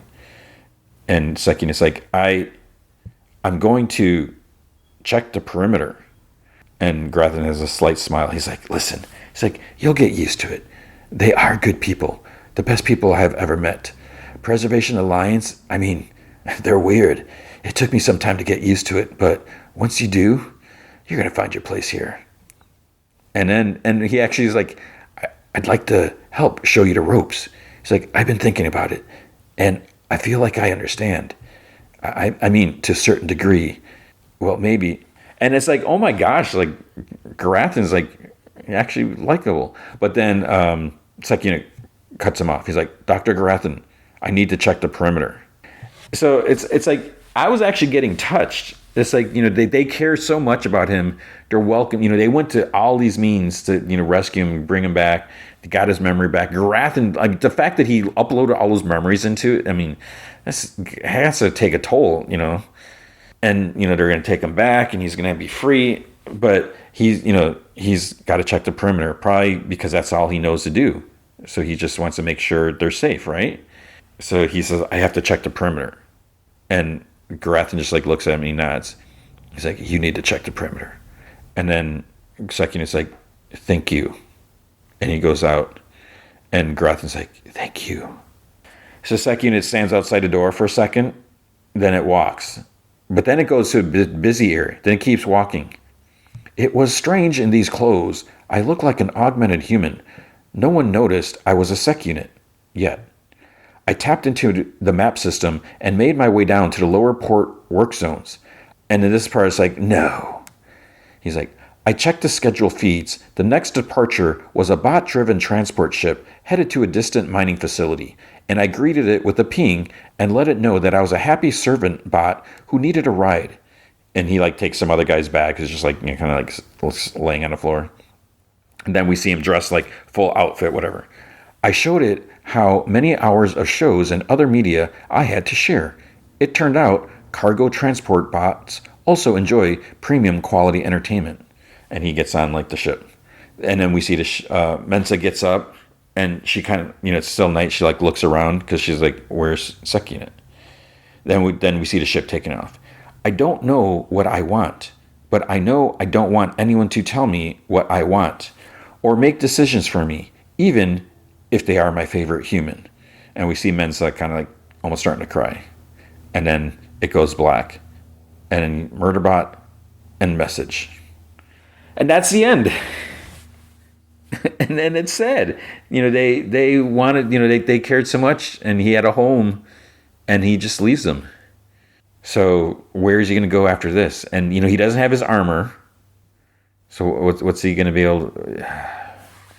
But so, like I said, this is where I wonder, did this happen in the books? Did he like leave and go off on some other adventure? You know, are you going to find out that he was a sec unit? What rights does he have? Are they going to be able to find him? So luckily we have a season 2 and I have no idea if any of this cast is coming back or if that's it. But I enjoyed that. It was not quite what I expected, but yeah, I thought it was really interesting. So that was Murderbot. Check it out if you've just been listening without watching, which is weird, but it was a good show. Okay, edit. It is now we're going to talk about Ironheart. Season 1, Episode 6, the season finale, The Past is the Past. The reason I say edit is I kind of thought this happened. I'm currently weird time flux, time travel, whatever. I'm editing the podcast, and I thought when I was recording that I might have done this because sometimes I'll pause it for a second, or if I like have to cough or whatever, or if someone like if I get a text, and so there's often times where I'll pause the recording, and then.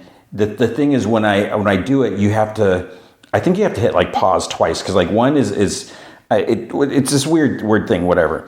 And when I did this, I was like, wait a sec, because then I think I paused it for something else or whatever. And then when I started, I'm thinking to myself, did I actually record the other part? I don't know if I've ever done that in the past. I hope not, because when I kind of edit, you know, I try to clean up any gaps or whatever, or you know, if I do cough or if I accidentally bang the table or you know something. So I hope I haven't done that in the past, but I did do it now. So I lost maybe just a couple minutes of the beginning of this. I don't remember what I said. But I'll just, enough of that. Let's just get to it. So with this being the season finale, because this is it, you know, we're probably not going to get a season 2. What I will say, and I'll say more at the end. I did say more at the end. I don't remember exactly what I said, but you'll find out together, I guess.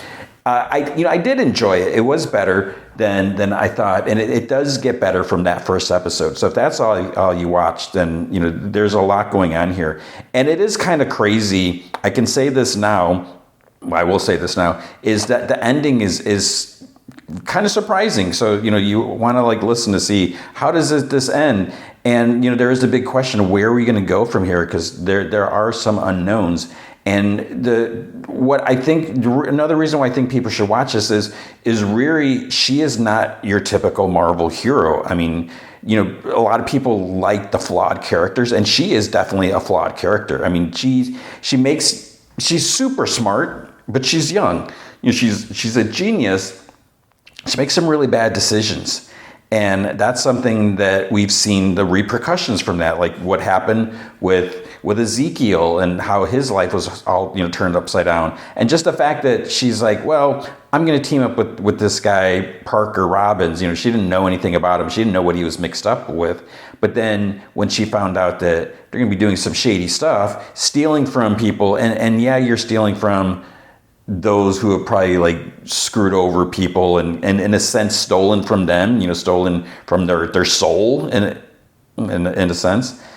It's still, it's not okay what she's done. She's made some horrible decisions, and the way it ends, I was just like, wait, what? So let's just get to it. So the past is the past. It starts off with a flashback, and we're with Parker and John when they're trying to rob that one place, and then John punches a guard because I think he shot him first, and then he's like, we got to go, we got to split up, and Parker's like, John, how do I find you? And he's like, I'm never too far away, I'm always with you. And I'm pretty sure that's where I started recording the last time. So now you may notice a slight change in the audio. This is the rest of the episode. So guards are coming. Parker, he gets to a gate. He tries climbing over, but he can't. And the guard's like, there he is. And, he calls out to the others. There's like 3 of them chasing him. More running. He slides down the hill. It's like, is he still on the property? It's like, it's weird because there's like this road. And he goes through a tunnel, or maybe it's like under a bridge. It's this long tunnel. And then they see him. They're like, there he is. Parker sees, like, on the other end, there's like a guard with like a barking dog. And they come out. It's like, we have him surrounded. And then a man's voice like echoes, I do not like your odds. And Parker like pulls out his gun. There's no need for that. And we see, it's like, wait, is someone wearing the hood? And he like takes it off. And Parker's like, where the hell did you come from? Well, I could answer, or I could open the door. He's like, what door? What are you talking about, man? And then here's like, ding, here's like a bell. And then there's like a door off to the side for like it's like a restaurant, Dos Burritos. And then the man whispers, come on, let me help you. Go in, go in. Then there's a regular voice.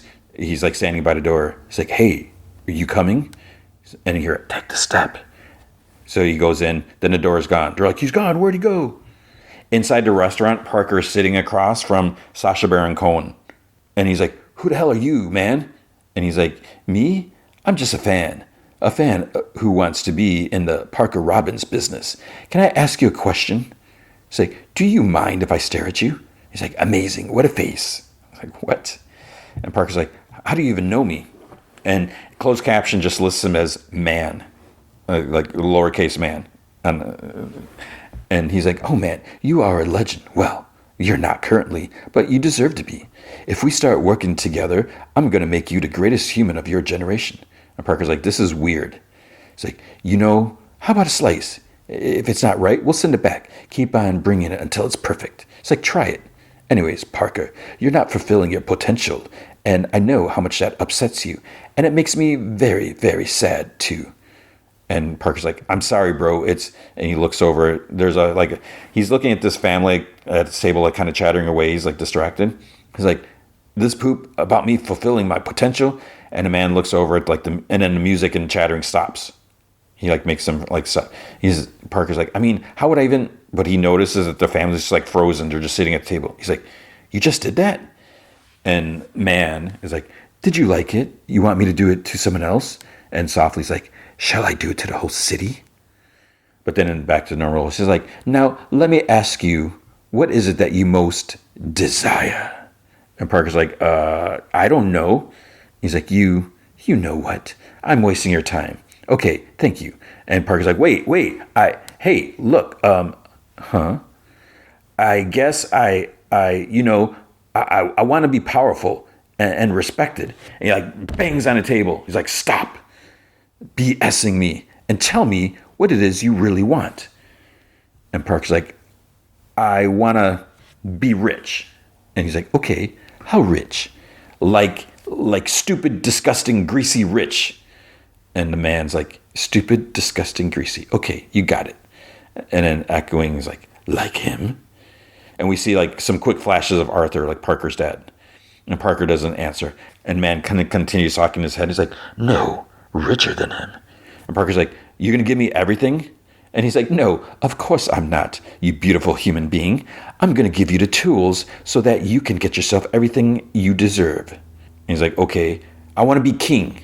It's like, how old are you? Like 8 years old? Like, you're so immature. And the guy's like, so be it. And Parker's like, and what's in it for you?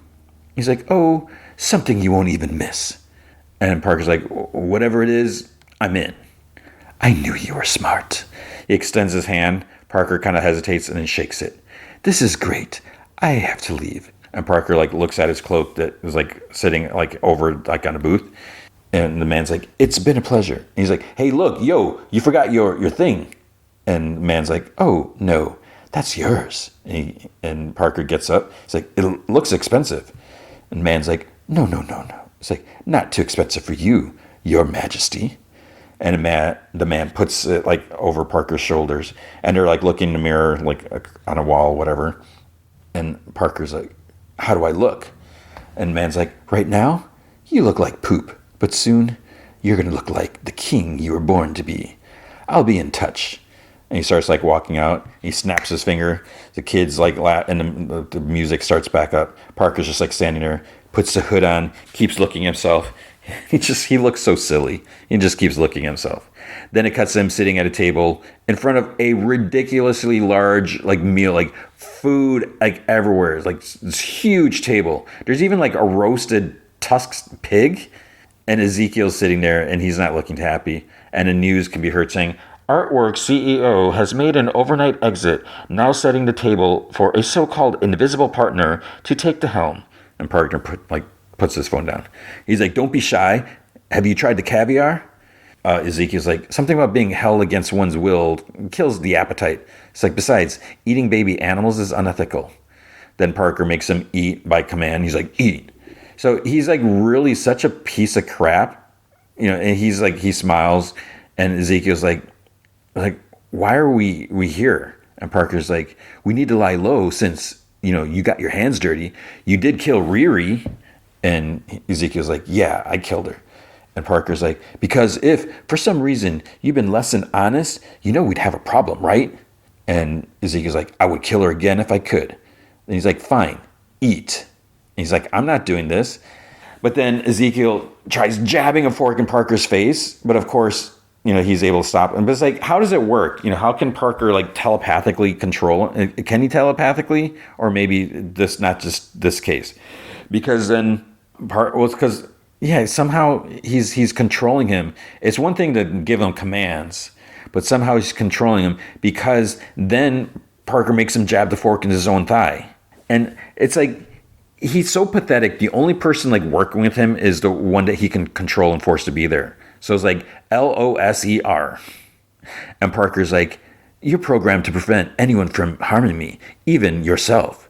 And he's like, so stupid that how does this even work? The code, they were so perfectly able to write this code to make it work like this. They understood the technology. How would he even understand the technology? I don't care how smart Sluggo was to understand how this would work. But then Parker finally lets Ezekiel pull out the fork. He's like, wow, you're a real piece of poop. And then Parker's like, what? He's like, you got something to say? Speak. And Ezekiel's like, you know how silly you look? And it's like, thank you for saying that. He's like, you got all this power, and you're doing what? Holding me hostage and playing dress up in Dad's house? And Parker gets like right in his face. But Ezekiel continues. He's like, you don't belong here, and everyone's going to know that. And Parker, he just sits there because he has to think about what to say. He's got nothing. He's like, you're absolutely right. And Ezekiel's like, what? He's like, I shouldn't be here. Come on. And he like forces him to get up. At the pizza place, Parker's like tattooing the veins popping up on his face. I'm not really sure what that's about because, John used to do that, whatever, the scars or whatever. And then he thinks back to Man, saying he's going to give him the tools to set himself up. Then he sees glimpses of his crew that he threw out like trash, even though he cared so much about them. Hears like voices, whispers, and he like looks at the cloak in this like special room. Riri, meanwhile, connects her temple like to the brainwave whatever thing on her laptop. She tries mapping her brain and it buzzes. It like goes right up to 100% because this took like hours last time. And it's like, and it's like 100%. And she's like, everything's the same, but I can't connect to Natalie. And Ronnie's like in the background. Riri can't really even hear her. She's like, it's not the real Natalie, right? Because Riri's just not listening. And she keeps trying over and over again until it like zaps like one of the sensors and she like pulls it off. And she looks at everyone, they're all concerned and all of these loved ones around her. And she's like, what? And Landon's like, I'm sorry you lost her, Miss Riri. And Zelma's like, so am I. Xavier's like, yeah, it sucks, Riri. And she's like, I didn't lose her. Magic took her, and magic can bring her back. I'll figure it out after I get back from the hood. And she like steps back in the suit. Zelma's like, we still need to test the suit to see how magic is affecting it. Like, we still don't even know why adding magic deleted Natalie. And Ronnie's like, maybe we should take a minute. Riri's like, no, I'm okay, Mom. And she's like, we can't let all this work be for nothing. And she's like, thank you, all of you. It's like, I know I'm bad at showing it. This really means a lot. I couldn't have done it without you. And Zelma's like, be careful. And she's like, I will. And she flies out. Parker's like in the vault room. He's like, hey, can you hear me? Answer me, damn it. And you're, I don't like your tone. He's like, that you? He's like, when did you get an accent? And then man pops up behind him. I didn't really notice any difference, but I don't know, maybe he has whatever. And he's like, when did you get an attitude? And he's like, and where the hell have you been? He's like, I've been a little busy. You see, you're not my only client. Didn't you get my messages? He's like, you mean these scars and a vision whenever you feel like it? There's got to be a better way to communicate. And then suddenly, like, he's behind him, and then he catches Parker off guard. Well, I'm here now. Is there something I can help you with? It's like, yeah, I need you to come through. You promised me everything, and you didn't say it would be like this. You lied to me. And he's like distorted and gets in Parker's face. I said, be careful how you speak to me. And Parker like backs up against the wall like a little baby. In a normal voice, he's like, I stuck to our agreement, to every letter of it. I gave you every tool you needed to live your best life, including this lovely hood that you're so very, very fond of. Meanwhile, Ironheart Riri lands outside the pizza place. She walks in. Ezekiel comes out the back. Hey, Riri, he's like, nice suit. He's like, something happened to the old one? Her display shows like all his enhancements. It even shows admin override detective, voice command program. And she's like, weird, I'm detecting a voice command program. She's like, yo, I think you got hacked. He's like, oh. And his hand like crackles with energy. Upstairs, man's like, you wanted to be rich? Or so you eloquently put it, you wanted to be stupid, disgusting, greasy rich. Like a modern day Shakespeare. He was a twat. And Parker's like, I'm trying. I did everything I was supposed to. It feels empty. Can't you give me more? And he like laughs. He's like, are you having a laugh? He's like, you are hilarious. Why would I do that when you've made such a dog's breakfast of everything else? I've got a better idea. Why don't I just replace you with someone more appreciative? He's like, yeah, that would be lovely. And he like boops Parker on the nose. Downstairs, Riri's like, I know we need to talk, but right now I have business with partner. Can you move? And Zeke's like, I totally hear your request. There's just one small, tiny little snag. Parker finds out you're alive. I'm dead. So I got to whoop your butt too? And his hand crackles. Her suit like charges up. She charges and blasts, but then he just raises a forearm and blocks it like it's nothing. And she throws him against the wall. He zaps her like midsection, and he like lifts her up, kind of like the Emperor in Return of the Jedi. And she like groans, and he like tosses her, and she like goes into the kitchen. Upstairs, man's like, I'll tell you what. If you manage to hold on to what I gave you, I'll consider giving you some more. Okay? And he's like, so I hold on to the hood, and you'll make it more powerful, right? And man's gone. And then Parker puts the hood up. Riri holds Ezekiel's head down on the counter. She's like, seriously, let me try to help you, or Parker's going to control you forever. And he like punches her, and he like pushes her, or she pushes him back. He ends up going in the freezer, and her struggles at the door, but she gets the door closed. And he's like, you think you can help me? Ow.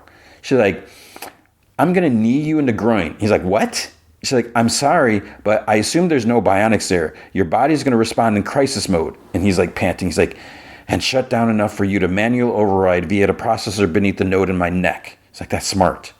And she's like, so are we doing this? He's like, all right, Riri, let's try it. But I don't know if I can stop. He like zaps the door, knocks it, the door flies off the hinges, whatever. She flies back, and he's like, be careful. He's like, sorry. And there's more fighting. And he's like, look out. And he like throws his like metal case at her. She finally like lands a punch in the family jewel. He like bends over, groans, and he's like, yeah, good clean blow. That's some good hitting. And gasp. She's like, the last step is to override Parker's hold. And she conveniently has this little like device. She's like sets it on his neck, so it kind of clicks into place like magnetics or something like that. She's like, the quick and dirty fix is to automate a virus that will put you and the implants to sleep. You'll hard reset and start brand new. Cool? Do I have a choice? And she opens up her helmet. She's like, I hate to leave you here, but like I said, I've got to put a hood-wearing a-hole in his place. no big deal. And she puts like a tablecloth over his shoulders. And like, so we friends again, Joe? He's like, Joe? Joe's gone. I have millions of dollars worth of weapons inside me and no idea where to put this anger. He's like, go handle Parker. Just know you and I aren't done. And she goes up the elevator. Elevator opens. Parker's sitting having a drink because he's so cool, and drinking is so cool. He's got his hood up, and she just like walks behind him. And he's like, Riri, I knew that if I wanted you dead, I'd have to be the one to do it. And she's like, I did not come here to play with you, Parker. He's like, so you came here to what? Fight me? She's like, I need you to give me that hood. He turns and he laughs. He's like, I'm sorry. I shouldn't laugh. It's just, you were so sure that you were one of the good ones. And now look at you. You have your fancy suit, but you won't use it to stop a speeding train or save the city from an asteroid. No, you just want this power for yourself. It's like, that's not why I'm here. It's not worth the cost. Parker's like, face it, Riri, you're a criminal like me. She charges up like with red magic energy. He takes off his hood, but then he disappears. It should be the other way around, but whatever. And then she lets out this big sphere of red magic. There's like symbols and stuff like that. Just it goes across the whole room.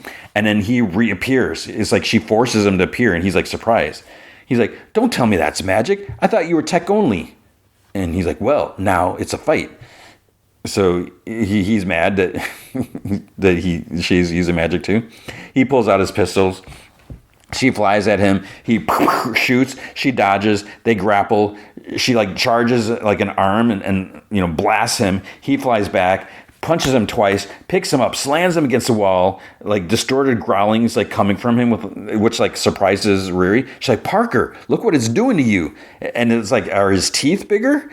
And he growls, he breaks free of her grasp, slashes at her chest, and there's like some sparks. Then she grabs him and flies up. She's like, give me the hood, Parker. She drags him across the floor, like knocking up like the wood, whatever, the hardwood. And then distorted, you're going to have to kill me first. And then there's more growling, scratches at her. She's like on her display, like nice shiny suits, like, I'll scratch up. She's like, you're going to get us both killed. And his face is pretty monstrous. He's got black eyes and sharp and kind of messed up teeth, I think. And he like roars. Her suit is like sparking and stuff like that. And he's like ripping at her chest plate, like the energy whatever thing.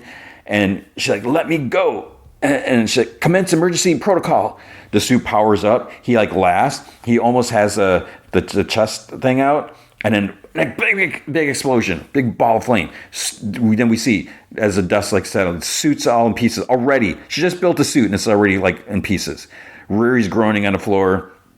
Dust settles. She like looks around. The wood creaks. Parker walks up with his guns out. She's like on her knees and he points them at her. She's like, please don't.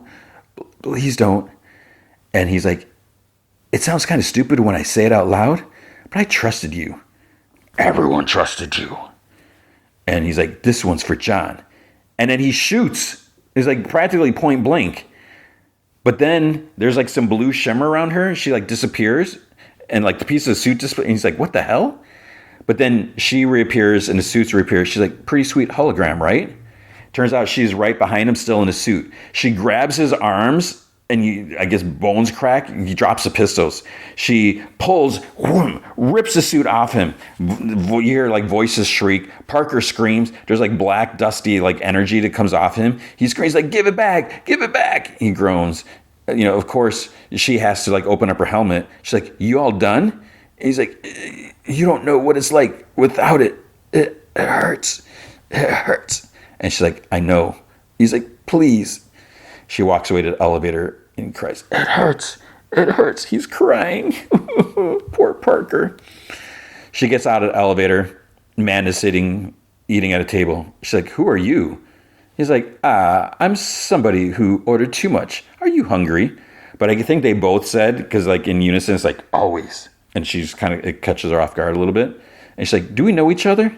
And he's like, "We have some mutual acquaintances, but we'll get to that. In the meantime, sit, eat. You got to be famished from all that commotion." And she's like, "You heard that?" He's like, "Yes. Now, you don't want to sit down wearing that goofy Transformer costume. Let me help." He waves his hand, and then she's forced out of the suit, and then the suit like disappears. And she's like, "Great, another magic a-hole." And he's like, "That's mean." Riri's like, Give me my poop back. He's like, as soon as we're done catching up, pinky promise. And she's like, okay. So she sits. So you're the one who gave him that hood? He holds up both hands. Guilty as charged. Ain't you the perceptive one? And you're the Riri Williams. And he like claps. And she's like, okay, what's this all about? Well, I like to help people realize their wildest ambitions. Distorted, echoing, people like you. And she's like, people like me. He's like, I've been watching you, rooting for you, wanting to meet you for some time now because I love the exceptional. Echoing, the terrific, the dogged. Someone inquisitive and curious, someone who, due to no fault of their own, finds themselves always at the short end of the stick. That's why I'm here. To help the unseen, the unheard. Now, sometimes that means I deal with the selfish or the stingy, people who think their brute force, he takes like a sip of tea, makes them better or more useful than the rest of the world. For example, out of the Forbes 100 richest list, I made a deal with 100 of them, plus 14 kings, 3 popes, and also Beetle, Ringo. And I love what I do. It's a calling, you know. There's rewards every day. But I'm rambling. I just love my job, you know? I do. And there's like some weird flashes where he's like talking, but it cuts him like smiling, looking at her, and like it was a little weird. He's like, and if we work together with your once in a generation mind, and throughout all this, you see different flashes, different moments, like her working and stuff like that. So with her once in a generation mind, and then my skills, you're capable of building something iconic. And we see Riri like when she said that too, and she's like, okay, Mr. Dormammu man. And he chuckles, Dormammu, distorted laugh. Dormammu, distorted laugh. And normal voice, Dormammu, that ugly pillock isn't fit to clean my glorious butthole. Okay, if it ain't Dormammu, then what? Oh, I'm sorry, I should have introduced myself. Well, I go by a lot of names. Some of them are actually a bit cruel and hurtful to me. But I like you, Riri. So, you can call me Mephisto. And Riri's like, Mephisto. Hello. And she's like, oh, is that supposed to mean something to me? And then he's like, I can see you're hurting. Tell me, what can I do for you? And we see a lot of shots of Riri and Nat, and like, oh, you're not real. And she's like, you're a glitch, you're my glitch. And he's like, I see. Cards on the table, the kind of life I could offer you. You should do this. And she's like, what's the catch? It's nothing you're going to miss, Riri. So what do you say? And then the scene changes. So then we see like the shots of the city. So it's like the next day. So what did Riri do? What did she say? So when we see Riri working at a whiteboard in the garage, her hair is like different. It's like really like poofed, different style differently. And then Nat's like, Riri, is that you? And Riri's like, holy spit, it worked? Natalie, oh, you, my over-advanced AI, are quite the surprise. I've been in here hacking the magic, trying to deconstruct it. You have no idea how long I've been waiting to say this to you. She just types some on her laptop, stands in front of her. Run diagnostics. But then we're back at the pizza place. So it's like, holy crap, did she actually do it? She didn't do it. Back at the pizza place, where he's like, what I want can't be done. The past is the past, which is the name of the episode. Mephisto's like, death is difficult. They say that time heals all wounds, but that's bollocks. The pain, it never goes away. It festers. It hardens. I can fix that. And then it cuts back to the garage. Nat asks Riri, like, why are you sounding like a Star Trek kid? Where's Gary? And Riri like looks closely, gets really close to her. Nat puts her hand on her forehead. You can back up a little bit. And Riri's like, how did you do that? And Nat's like, do what? And she's like, touch me. But then it cuts back to the pizza place. Riri's like, if I do this, it's just me that you want, right? Nobody else? And he's like, that's right. So, shall we do this? Will you sign with me? Please. Come on, Riri. Make my millennia. He extends his hand. She just looks at it. Then it cuts back. Nat says, I think I just reached out my hand and pushed your face. Because she's like, how did you do that? And she's like, are you okay? And Riri hugs her. She's like, I'm happy you're home. And then it fades to black. I'm like, wait, what? I was like, are you saying that she actually took the deal? That she took his hand in order to bring Natalie back? And that this little flat, because it's like, okay, when they first did it, it's like, wait, this is happening? Because it's like, time went by because, Riri's hair grew out or was styled different, whatever. But then it flashes back it cuts back to the pizza place. And so it's like, no, it didn't happen. This is the potential, what could happen. But now that it goes back, and then that it ends like that, it's like, no way. But it's still, we don't know. Because then credits. And it's weird. I didn't do it because like popping up on the screen is like skip credits. Is like, does that mean it's just going to go to the end, or there's actually a mid-credit scene? But the mid-credit scene doesn't really tell us a whole lot. It doesn't tell us anything about that. So, the mid-credit scenes, it's like shots of the city, like, walking the streets, traffic, whatever, all this like that. And then there's an outside shot of Stanton's where Zelma and her mom, the confectionery store. Someone walks in while Zelma's putting stuff on shelves, and she welcomes them without looking. She's like, welcome to Stanton's. We got sweets. We got reeds. All your wishes guaranteed. And the person starts to like unbundle their coat, whatever, because you can't really see. It's Parker. And he's wearing like a hoodie, like a blue hoodie, like not his hood. And he's like, that's cute. And then she like looks at him and he's like, you're Zelma, right? And she's like, yeah, how can I help you? He's like, I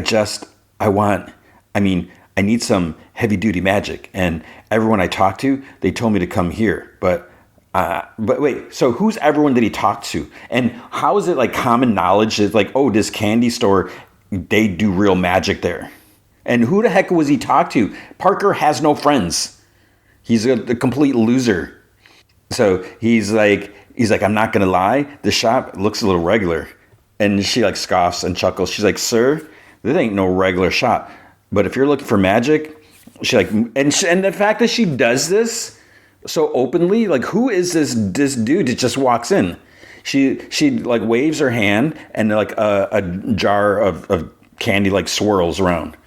She's like, so if you're looking for magic, she's like, I can help. And he smiles. He's like, nah, I need big help, like supreme like help, not party tricks. No offense. I was just hoping that someone with more experience could show the stuff in the back. And then stupidly, she's like, how do you know about that? And he's like, I know you don't know me, not yet at least, but if you're up for it, how about a little abracadabra? And then she just like looks at him and considers it. Why? It's like, okay, I like this Zelma character. How dumb are you, girl? What the heck are you thinking? And the fact, she has no clue that this is Parker Robbins, that this is the Hood, that this is the dude that did all this. This is a complete scumbag. This is the murdering whatever. So and all their time together, Riri's never like, hey, this is the dude. And plus the fact, Riri just leaves him on the floor crying like a baby because he lost his hood. So are they saying like the police never came? Maybe because she was too busy eating pizza with Borat, and she doesn't. Did she take the deal and then whisked away? So like no one ever came to collect Parker, and then she never talks to Zelma. Oh, thanks again for helping with the armor. By the way, this guy's out on the loose. Like, here, take a look at, and maybe she doesn't have like a cell phone picture of him or like a selfie or anything like that, but I'm sure the suit has some sort of recording. Did she even get her? Well, I guess must have gotten her suit back, right? Because she was working on it. Oh my gosh, what the heck is with this ending? But the bigger question is, did she take the deal from Mephisto? And because it's there is a cost, because she's like, what's the catch? And he's like, oh, nothing you won't miss. So what are we supposed to, what is it, her soul? Is that what we're talking about? But then the thing is, and okay, so maybe he'll collect the soul when she's dead, so she won't miss it because she's dead or whatever. But he made the same deal with Parker, and every time, or eventually, like the more he uses magic or whatever like that, he would get the scars on him. So then the same thing would happen if Riri made the deal to bring back Natalie, then wouldn't her just existing and being around, wouldn't that be using the magic, and wouldn't that cause the scars to come up and consume Riri?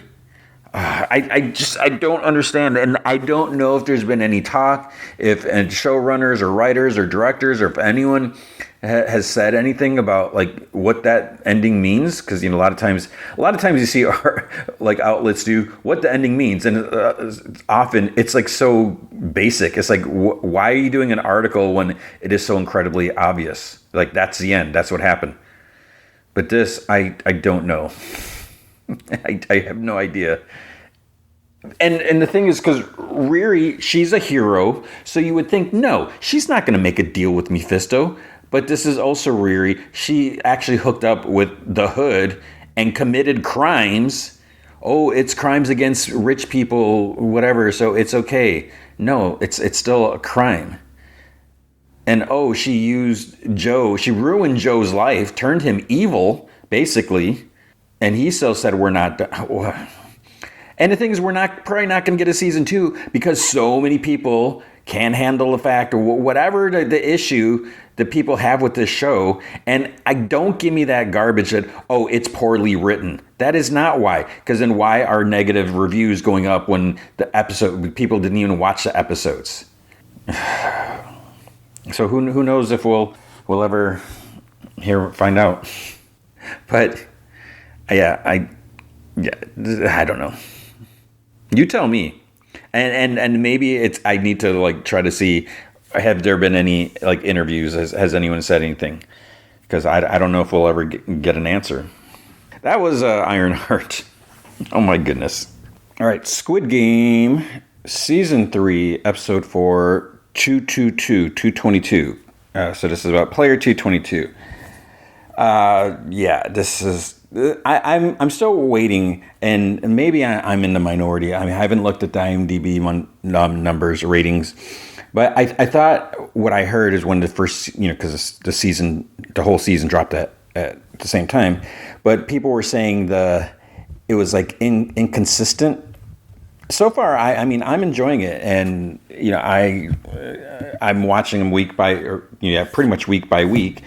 I just finished this episode a couple days ago, but I'm enjoying it this way. And maybe I know you're probably tired of hearing me say that, but maybe there's something to be said about that.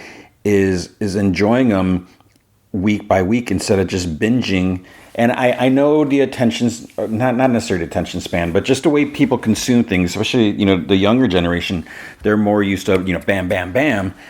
I don't know. I feel like it's been this way for so long for many of us. We grew up this way, going to week by week. I don't understand the whole binging need. I mean, unless you just have time. I don't have time because I'm trying to watch all these different shows. And I don't know. It just I get the whole thing. The frustration is like, oh man, I gotta wait. But I honestly feel, not just for the sake of me trying to keep up and trying to cover everything on the show, but I really think that there's something to be said about just watching an episode and then you get that final scene and it's like, holy crap, what's going to happen next? And, what does this mean? You actually get to have time to think about it. Let things sink in. So like last week where we left off, so they're playing, I don't remember, is it the fourth? I don't feel like trying to count how many games they've done now. Fifth, was that the fifth game? But they were in the middle of barely even started. They're in the middle of the game. They have to cross a bridge. There's a gap in the middle of the bridge, and it's just a bridge it's just basically a platform that's about shoulder width. It's just like maybe a little wider than shoulder width, but it's just enough room for one person to walk across. There's a gap in the middle, huge drop below. So if you're scared of heights or whatever, even a little bit, I mean, you have that to mess you up. And to make it worse, so it's not just about, crossing it on its own, I think would be difficult for many. You would just lose your equilibrium or your whatever. But then you got the big giant robot dolls or whatever things on either end, and they're spinning a jump rope. But it's not an actual rope. It's like a big pole, big metal pole that is spinning around and in the shape of a jump rope. And as you cross the bridge, you have to jump the rope as it swings by. And when it's like when it reaches a top, it kind of comes down faster. So, last episode I mentioned a lot of people are, before it even, they're just standing there. They're like trying to get the rhythm, like, okay, jump, jump. And so you have to do that. And then what I think kind of makes it worse, and I know I'm just rambling on here, I should just get into the recap. But when you have 4, 5, 6, all these people in front of you, I don't know if that would help or not. It might help to, it could easily throw you off, because you could say it would help to get the rhythm, because you see everyone's jumping in unison or whatever, jumping at the same time. But if one person's off, that's probably going to throw everyone else off. And then having so many people, like knowing that there's people in front of you and behind you, there might be that little added, pressure and stuff like that. So it picks up after the last episode, player 96, he just pushed another player off the edge as he reached the bridge, and 456 like, what are you doing? And he's like, what do you think? I'm playing. So then here he's like, think about it. If no one's able to cross the bridge, then it'll just be you and me. And then we both press X in the final vote, and we get out of here with the prize money, 22.7 billion each. He laughs maniacally. The next guy runs and charges at 96, but 96 manages to shove him over the edge. And he's like, no one can cross that bridge now. And 456 is like, stop that. And then 96 is like, what are you talking about? He's like, shh. He's like, you should be helping me fight. So 100's the next guy in the bridge. And 100, man, he's like such a piece of crap. This guy, he's so annoying. This is the older like businessman guy that he's the guy that's like first to start crying and stuff. So he's the next one. They're still jumping on a bridge. Like the third in line actually stumbles, and he like stumbles, but he doesn't get up in time before the rope comes down again, so he gets knocked off. And there's 10 minutes and 45 seconds left. And so far we have 456, we have the baby, and we got 96. So VIPs continue watching. Another person gets knocked off. So there's 5 now, I think, that have fallen. There's 7 standing on the bridge. This loud and angry guy, he's like, I can't keep jumping. He tells the guy in front of him, he's like, get going. And he's like, I can't. It's like they're blocking the way. So then they all start yelling at 100, like, what are you waiting for? Shove your way across. And, he can't. And, I mean, if they could all charge at once, then they can maybe take down 96. But 96 is like bring it, come on. And 100's like, this is where 100's like such a piece of crap. He's like, let me go through alone. I'll give you half my share, and I'll help kick the rest of them off. And the guy, like, further back's like, you fudging a-holes, like, I'll kill you. But then a loud and angry guy grabs him, and then they both get knocked by the rope. They hit the bridge, they fall off. So then the lady behind them tells the guy behind her, she's like, turn around. And he's like, no. He's like, I'm not doing that. And she's like, you want to die here? Go back now. It's like, turn back now. And he jumps, he turns, he kind of twists his ankle when he jumps. He gets knocked off. So then she jumps, runs back. 9 minutes, 7 seconds left. And see, this is, again, you got this suspense like week by week. And this is why I think it's fun watching it rather than just like boom, boom, boom, boom, boom. So then this dude asks her if she's okay. And she looks at him and he gives her a big kick that sends her off. So it seemed like this guy was going to like, oh, you okay? He's like going to help her. But no. Then he turns at the others on the first side. He's like, what are you staring at? He's like, I just did you all a favor. And a timid guy, he looks at the pill in his hand and he takes it. Just like the last pill. 100's like wheezing. He's like, let me through. He's like, I can't jump any longer. Then 96 is like, then die, bro. And then 456 sounding like Dirty Harry. You should move now. And he's like, are you pooping me? Don't you get it, man? This way we get all the money to ourselves. What if I decide to push you from behind? Then I wouldn't have to split the prize. Move. So he moves. 456 like yells to the bridge players. She's like, it's starting to spin faster. Come on, let's go. 100 makes it because he's a piece of crap. The next guy makes it. 456 looks back at 222. She's still sitting there. She gets up, and then she's like trying to like practice jumping. She like tries, but then she like falls by the bench. So then 456 sees that there's only 7 minutes, 14 seconds left. The guys on the bridge, they don't seem to be moving. 333 goes over to 222. He's like, Junhee. And she just like looks at him. He's like, let's go. We're running out of time. He grabs her by the wrist, and she like pulls away. And he's like, what the hell are you going to do, Junhee? Just sit here and wait till you die? She doesn't say anything. He's like, you're pissed off at me. I get that. Then she's like, why'd you do it? For the money? Because talking about 120 that he killed her. She helped save me and the baby, and you stabbed her with the fudging knife that I gave you. And he's like, how was I going to know that? How could I know that she was helping you? He's like, I didn't know. But the fact is, he didn't need to kill anyone else. He had killed someone. Well, he did 2 halves, so he was in the clear. He was done. But him and Thanos' friend, they kept killing. He's like, I was just trying to find you, which is BS. I wanted to keep you safe and our kid too. I wasn't being selfish. Yeah. He's like, okay. He was. He's like, I want to get us out and start a new life with you, a happier life for both of us. That's why I did it. So let's go. He's like, seriously, I think we got to get out of here. It's like, Junhee. He's like, we got to survive to take care of our little kid. He's like, I'll give you a hand. And she looks at her ankle. She's like, gonna carry me across? You think you can? He looks at her ankle. Then he looks at her, looks around. She's like, I created that little girl. She's got nothing to do with a piece of poop like you. I don't want to see you or ever think about you again. Keep the hell away from us. 456 yells. He's like, move it, let's go. But then 96, the guy pushing everyone off, he runs at him from behind yelling. 456 knocked onto his back on the base of the bridge, and 96 is on top of him. The drunk VIP guy, he's like, WTF? And then 96, he hits 456 once. He punches out a second time, but then 456 kind of catches his fist or his wrist, but he can't block the third punch. Then he's like, 96 is like, you fudging idiot. He's like, you could have ended the game here. He's choking 456 now. The next guy in the bridge, he's like, get off the bridge, guys. The third in line, he gets knocked off by the rope. Then another one gets knocked off. 456 jabs his thumb into 96 left eye. He starts bleeding. He's shoving it in there. 96 knocks the thumb away, and then 456 flips him over with his leg and everything like that. He goes over behind him. The 96 lands on his bottom. He's sitting up, and then the rope comes, boom, knocks him up. He goes up. He goes almost flying, and then he falls, eliminated. Whew. I mean, he really, really shot up. And to the others, he's like, hurry up. 3 more make it over. 3 minutes, 20 seconds left. He looks at 222, still on the bench. Timid guy is jumping with his shoes in his hand. He gets to the gap on the bridge. He's sweating. His vision's a little blurred. And then he hears a child's voice on a PA singing the Knock Knock song that was, I think, in the last game or something like that. But is it really playing? Then he looks at the boy robot and he starts smiling. So he makes it over.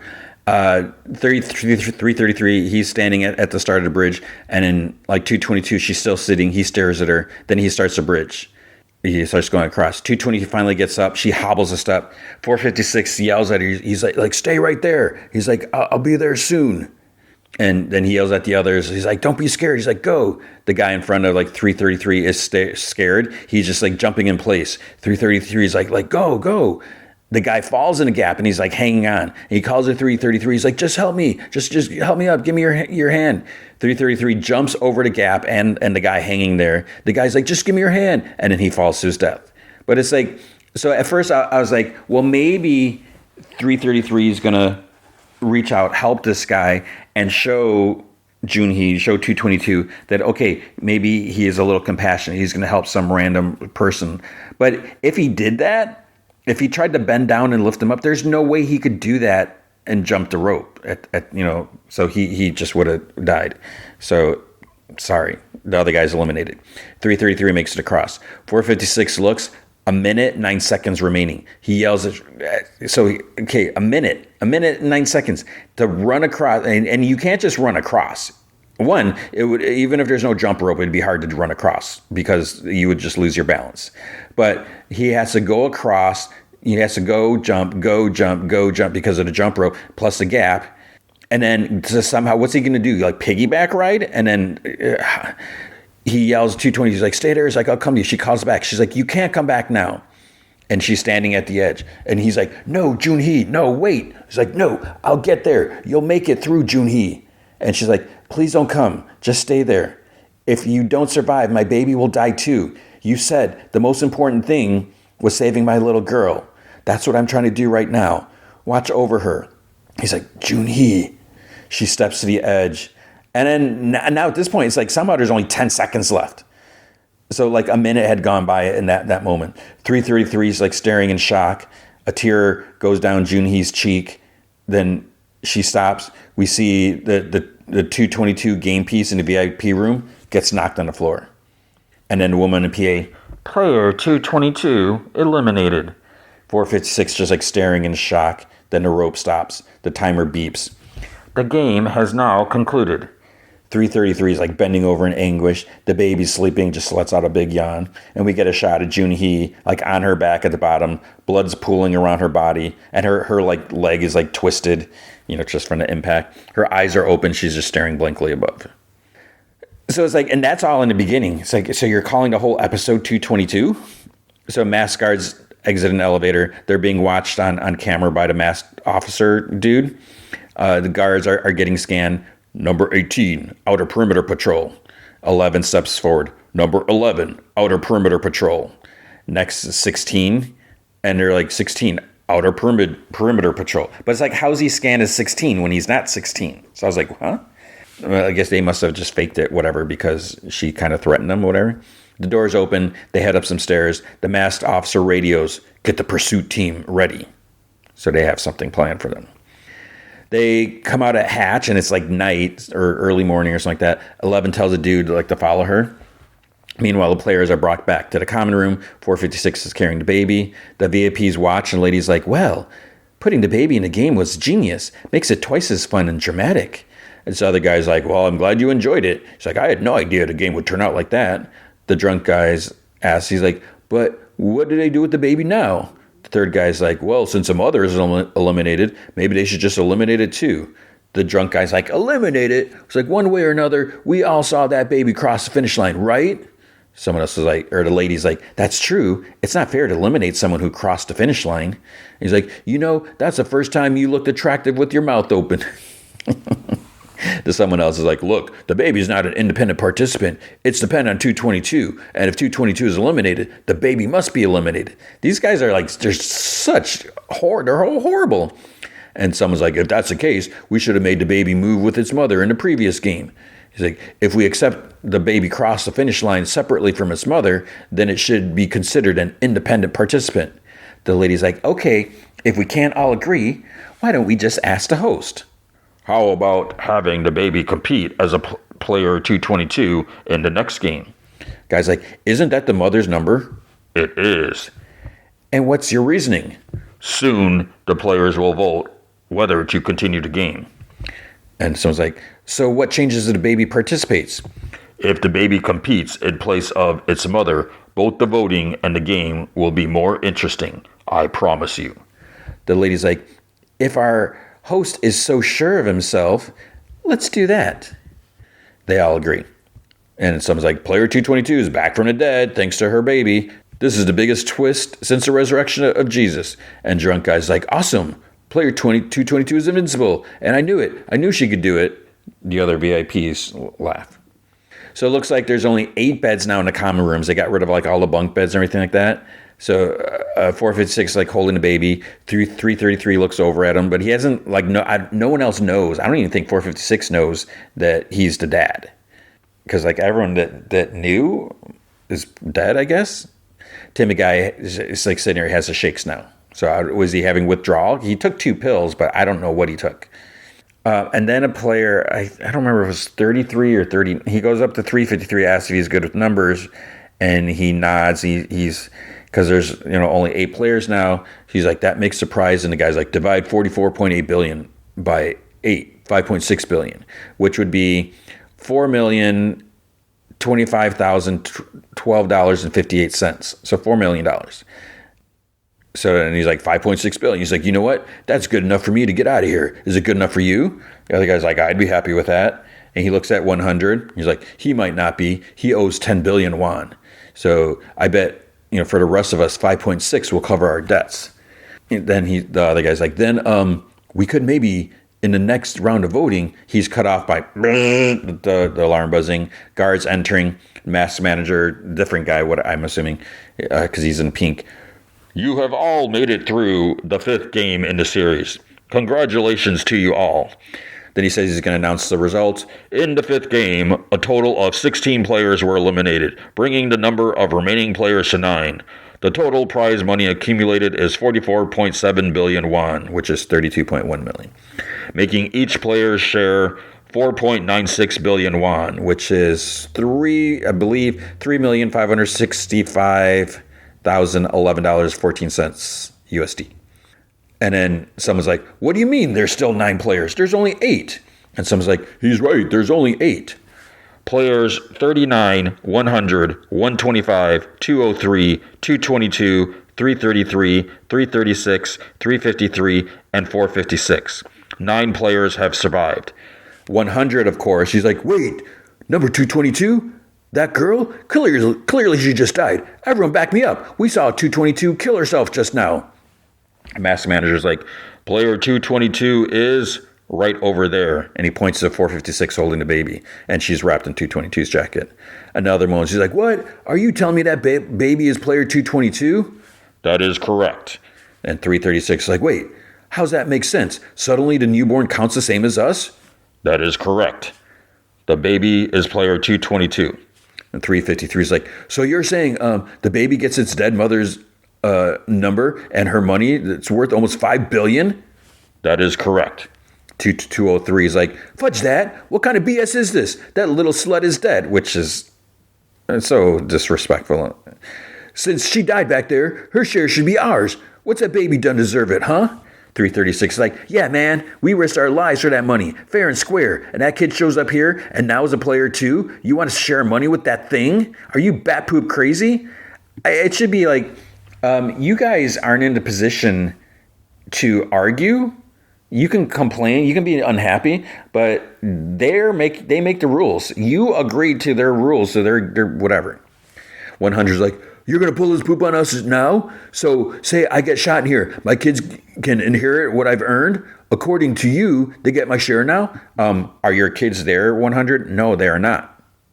Another guy, he's like, our shares dropped by 700 million because of that baby? No way. You can't do this to us. 100's like, that's right. The mother's already dead, so the kid should be out. Who agrees? And someone's like, yeah, eliminate it.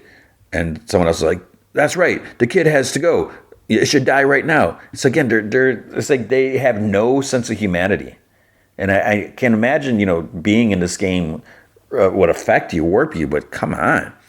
456 is like, he stands with the baby. Another guy's like, that baby should be dead already. Get rid of it. Another's like, it's got to go. Kill that kid right now.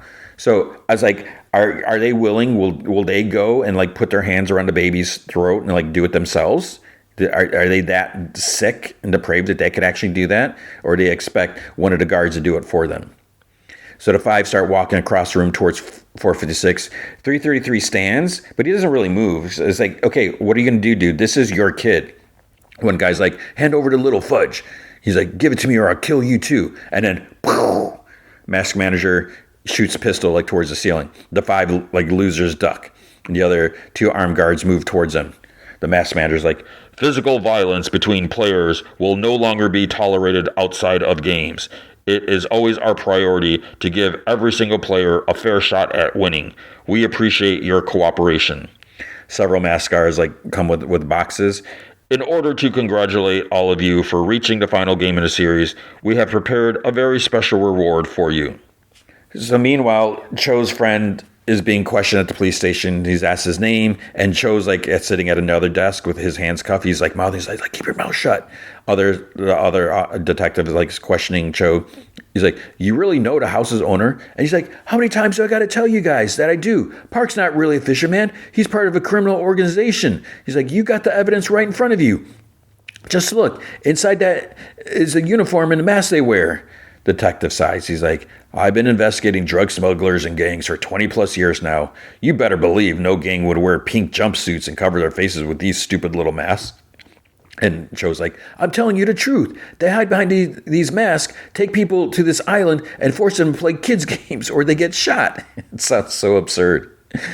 And the detective's like, you've seen this in person? He's like, No, not with my own eyes. Still, we've been working hard to find that island. You'll see, when my team finds it, they'll call. And all that cash, that jar was full of it. There's no way that's not shady fudging money. And the detective's like, a lot of folks around here, elderly ones especially, don't trust banks with money. They keep it in jars, in their sofas, under mattresses. He's like, that's not suspicious. Then Cho pulls out a picture, and they're like, hey, because he's reaching in. Pulls out a picture of a park with the recruiter. He explains how the other guy recruits him in the subway from doing that gambling game or whatever. And he says that he may look normal, but he's a psychopath. He's like, he made me play rock, paper, scissors -1, and he shot a man who was like a brother to me. The detective's like, all right, tell me who this guy really is. And he's like sobbing. He's like, haven't you been listening? And he's like, I need more information. I need his name, his age, address, what he does, facts like that. He's like, I don't know. Why the hell are you asking me about that? You should figure that out yourself. You cops shouldn't pee away all our tax money.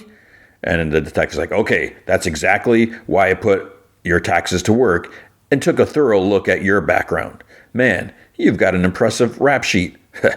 Extortion, assault, false imprisonment, kidnapping, threats. You got 9 convictions. Now, if you add burglary and the animal cruelty, you've managed to hit double digits.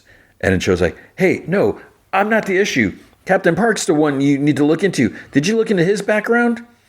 Detective's like, he was booked for gambling illegally and paid a fine for it over 10 years.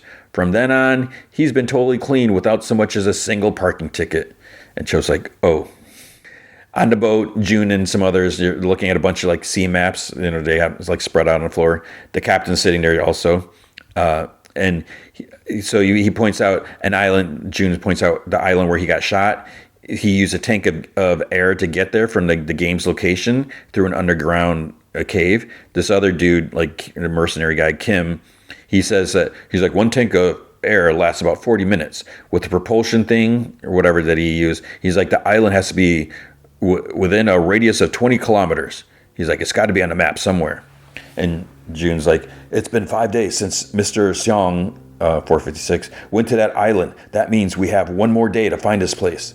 And Kim's like, too many islands. There's no way we can search the area before the game's end. And June's like, let's begin with places that seem likely. Captain, tell me what you think. Oh, man.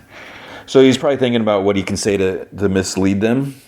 And then the captain's like, my gut is it's not in this area. And he crosses out the bottom quadrant. He's like, the currents are strong and the Coast Guard patrols constantly because Chinese boats cross the border around here. He's like, I don't really think the games would be there. So that probably means that's where it is. June picks some other islands. We'll start here first thing in the morning. At the station, the other officer asks the other guy if they know Captain Park's whereabouts. The other guy says that he checked boat departures and he's out fishing. So the other officer, detective, the first guy's like, give him a call already. His property's been damaged. And the detective's like, well, it's kind of late, so I was going to wait till the morning call. And then the one with Cho, he's like, fishermen are probably up all hours of night, and his dog just died. We should break the news to him. And Cho's like, wait, could you let me make a call too? And the detective's like, who are you going to call? No, not Ghostbusters. Cho's like, my lawyer.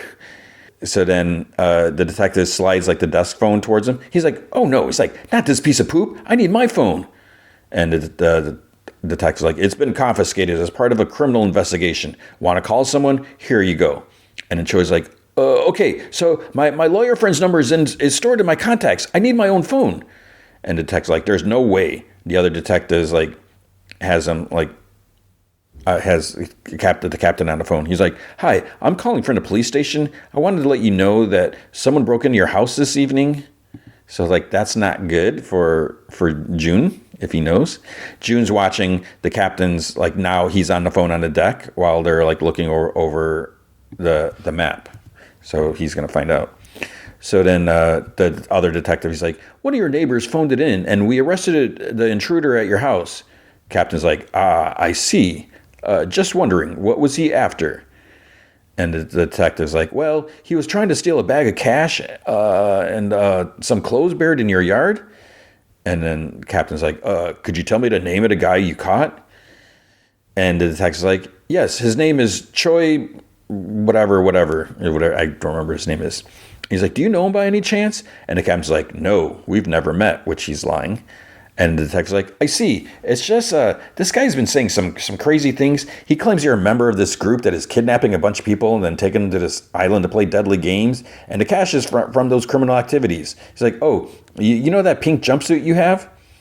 And then Cho, like, because he's hearing this conversation, I listen, one side from the detective, and then he yells, he's like, will you just give me my GD phone right now? My lawyer's number is in there. So the captain can hear Cho yelling.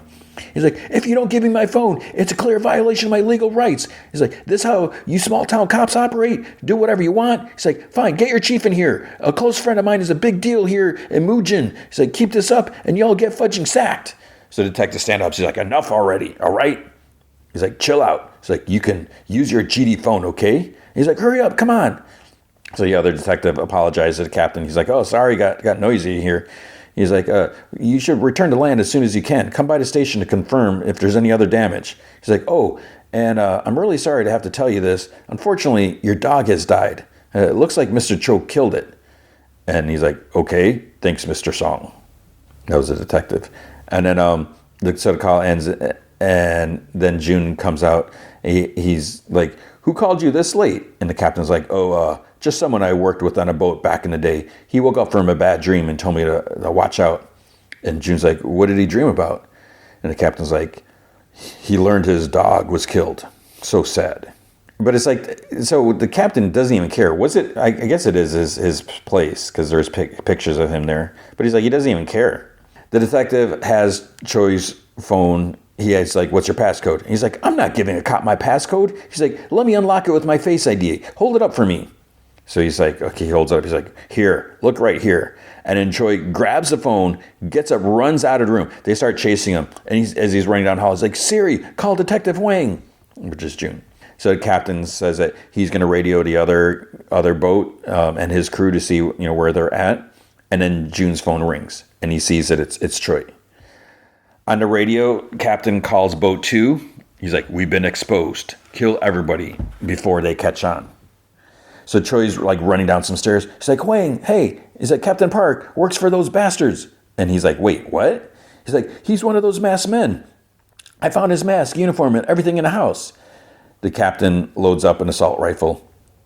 Now at the police station, they've caught up to Choi, and he continues like, I even found a picture of him with that, the Dakji, whatever that game was, that guy. He's like, get out of there. He knows, I know. They told him I broke into his house. So several detectives like swarm on top of him. He's like, Wayne, get out. Watch your back. Don't trust him. They grab the phone out of his hand. Captain goes back by where the others are, like on the map. One guy is like calls through the window. He's like, hey, you want some noodles? He's like, yeah. And then from the outside front of the deck, starts shooting, killing them all from they're inside and just sitting ducks. June's like still further up in the boat. He peeks around the corner. He sees the captain like shooting everyone. And so he doesn't have a gun or anything, but then he sees there's a harpoon gun on the deck. Captain reloads. He goes around the front and he shoots another guy before he can like fire back. Inside, that guy Kim, the other mercenary, he's like crawling and groaning. He's reaching for a rifle, but then the captain like shoots at it. He's like, where's Detective Huang? And Kim doesn't answer.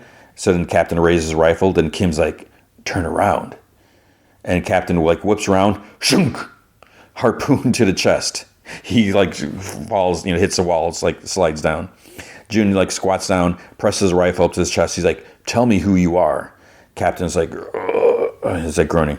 June's like, what are you after? He's like, why pull me out of the water? And the captain's like, I was just carrying out my orders. And June's like, who gave you those orders back then, huh? And he's like, he said to do whatever it takes to keep you alive. And June's like, you know where the island's located? It doesn't matter now.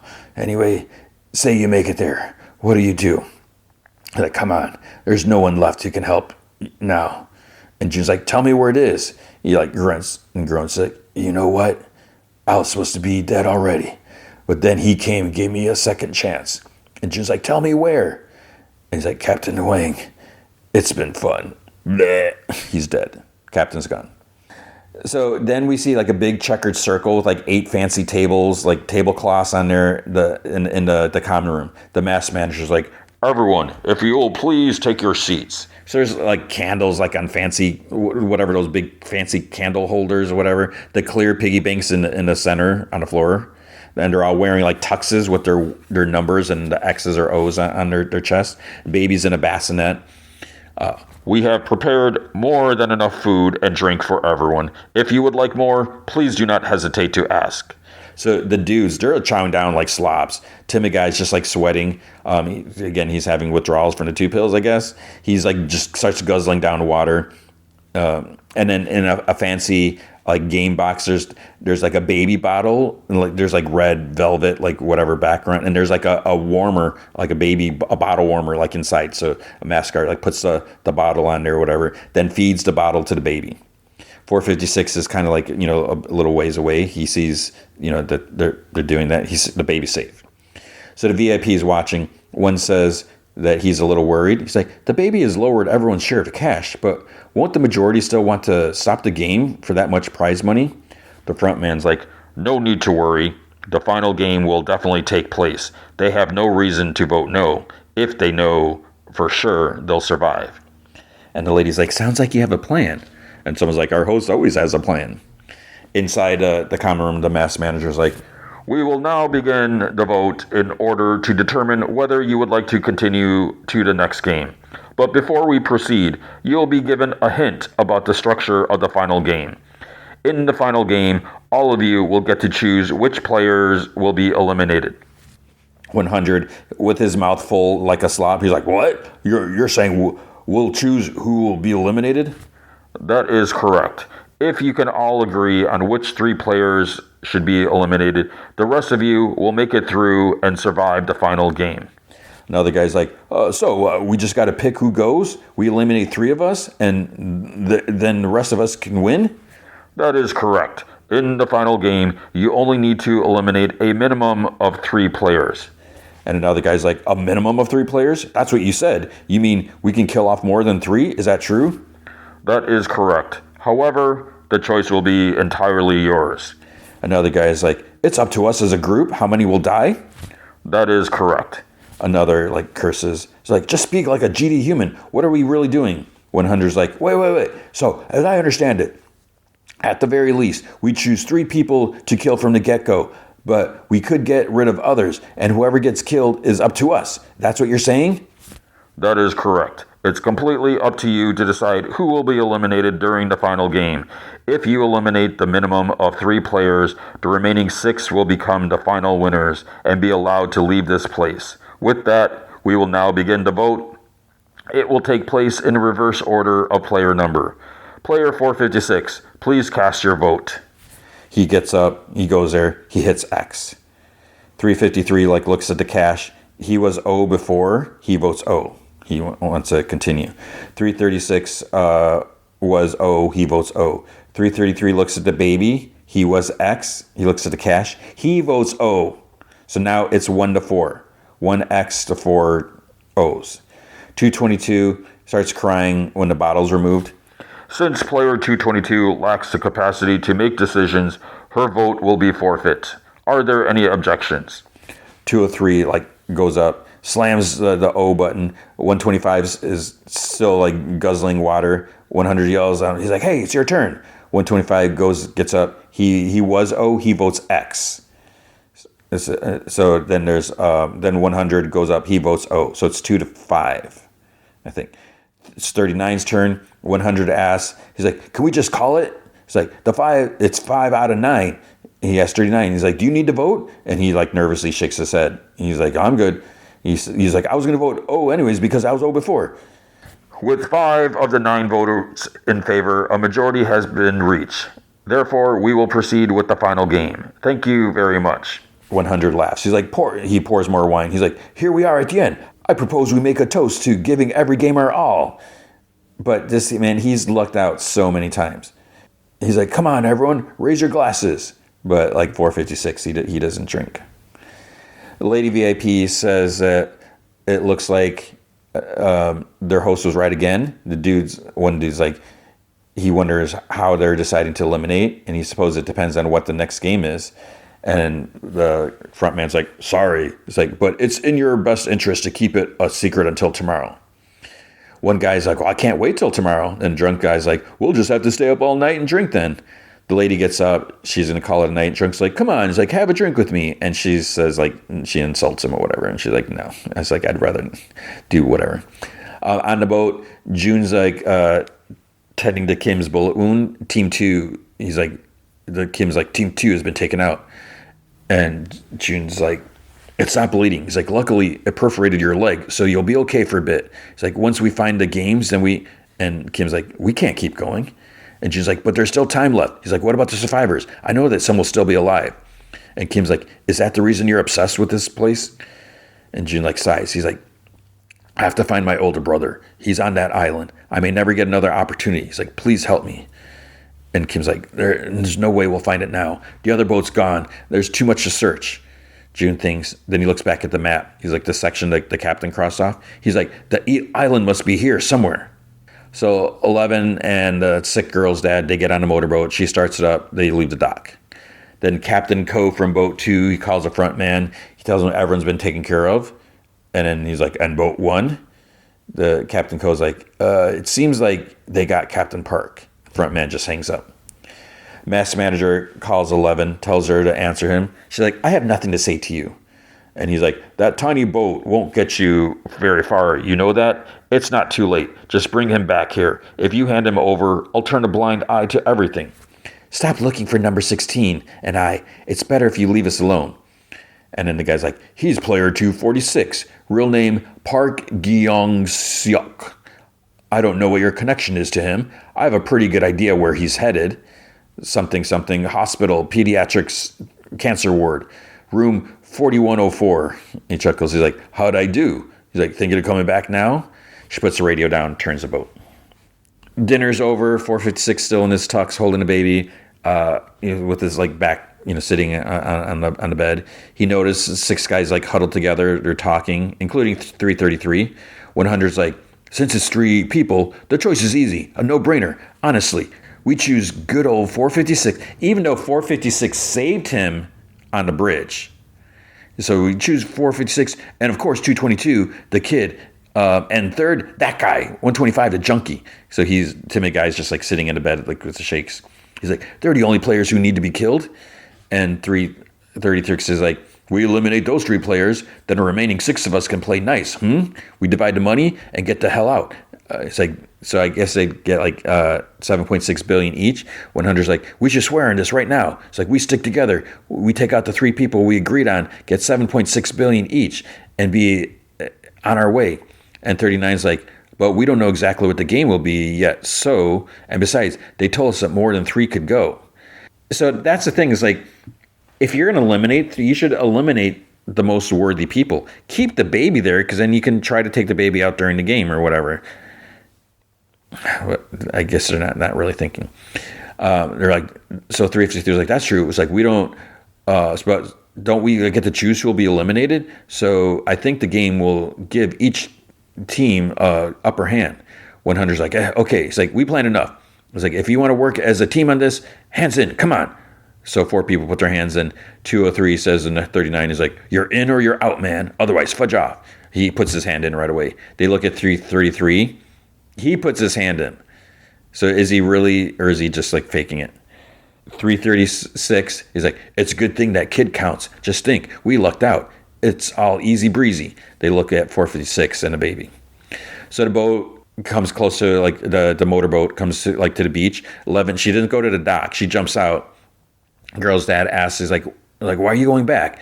And she's like, take the boat north at full speed. As soon as you reach land, call the police. Your daughter's in danger. And he takes off his mask. How do you know my daughter? And she's like, just go. Get it as far away as you can before the sky clears up. And she turns and he starts up the boat. Little does she realize they put a tracker on the boat, because there's like a light flashing underneath. And then you see it like on this other masked dude. He radios the one guy that looks like the boat is moving away again. So the masked officer radios. He's like, shoot them both. In the common room, players are sleeping. 456 sits up. He looks at the baby. Then a masked manager, so 456. He wants to see you. 11's walking towards the beach. She looks at like the cliffs, and then she takes off her mask, looks up, like way up. There's like a fan vent in the cliffside. 456 rides in the elevator with the guard. The door opens. The guard just stands aside. There's like this longish room with like front man sitting at the end, like this fancy like chair. There's a wooden chair in front of him. So 456 walks out. The elevator closes.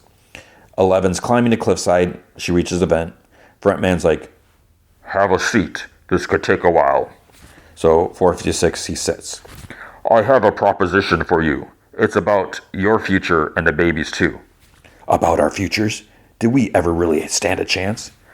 "As you've probably guessed, the other players have formed a team and will target you and the baby in the next game." Isn't that what you plan? To amuse your masters until the end? Isn't that the whole reason you added a newborn to the game after all? Because you want to watch those greedy, stupid men tear that poor baby apart? "That's not true.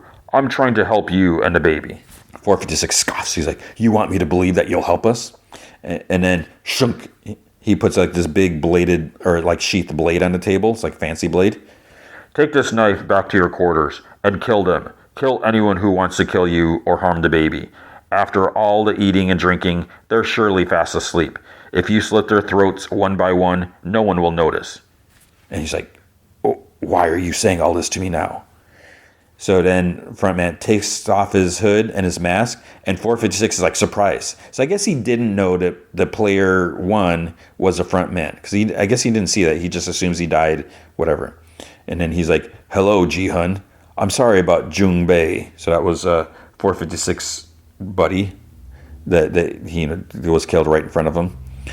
And 456 like leaps up and pulls out the blade, and calmly Frontman player one, he's like, "You want to kill me? Then go ahead. It's just you and me. There's no one to stop you. But I'm sure you know already that my death won't change a thing. They'll just announce a new leader, and the game will continue as planned. And during that game, you'll fight those a-holes and try to save yourself and the kid." So 456 slowly like lowers the blade, down to his side. His breathing slows. "And if you kill them while they're sleeping, the baby and you will win the prize. The next game won't be played if only 2 players remain. That means, according to the rules, the games will have to be over. You and the baby can get out of this place alive. You have my word. They'll be sure to go after you and the kid tomorrow. So just kill them tonight. You'll be safe. That's the wisest course of action." So then 456 like just turns, heads towards the elevator, and front man, he's like, "Player 456, do you still have faith in people?" So, he had stopped, he paused, but then he just continues walking to the elevator. So that's it. But there's still 2 more episodes, right? There's 6 episodes. That was 4. So, but the question is, there has to be more to it than that. You vote 3 people out, but there's got to be a reason to throw them off. Like, what is this final game? I have no idea, because I haven't watched it. So we'll talk about that next week. 2 more episodes left. All right, now Dexter. I almost said the wrong show. Dexter Resurrection. We're going to do season 1, episode 2. So this is season 1 of Dexter Resurrection. This is season, I forget what season, if this is season 6, 7, like 8. I don't even know what you would consider it if you put them all together, like legacy numbers. And full disclosure, I'm only going to do 1 episode this week again. If you are currently watching, you know that I am behind already. Let's see, by the time you listen to this, so if I'm doing season 2, I think all 3 and 4 are also out, because they dropped the first 2 the first week, and then so I think 4 episodes are out, but we're on episode 2. I'm enjoying the show. It's weird because I didn't come onto Dexter like right from the beginning, because I think I didn't have Showtime or something like that. So then I got caught up and then started watching it, and it was, I'm not going to go into it, but just thinking how it ended. The ending of the original series was weird. It's like, wait, what the heck is going on? What's going on with Deb? This doesn't make any sense. And then it's like, okay, he's dead. Everyone knows. What? Do they know? Because then he goes off to Iron Lake and he creates a new life. And then they find out there, but then, yeah, so let's just go. So episode 2, Dexter made it to New York.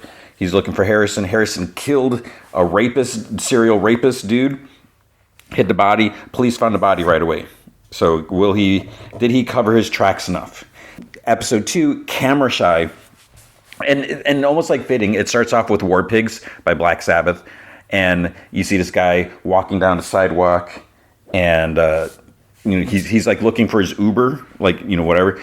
And I think if I remember correctly, because I'm watching this, I'm watching Paramount Plus through my Prime account. I added it on there.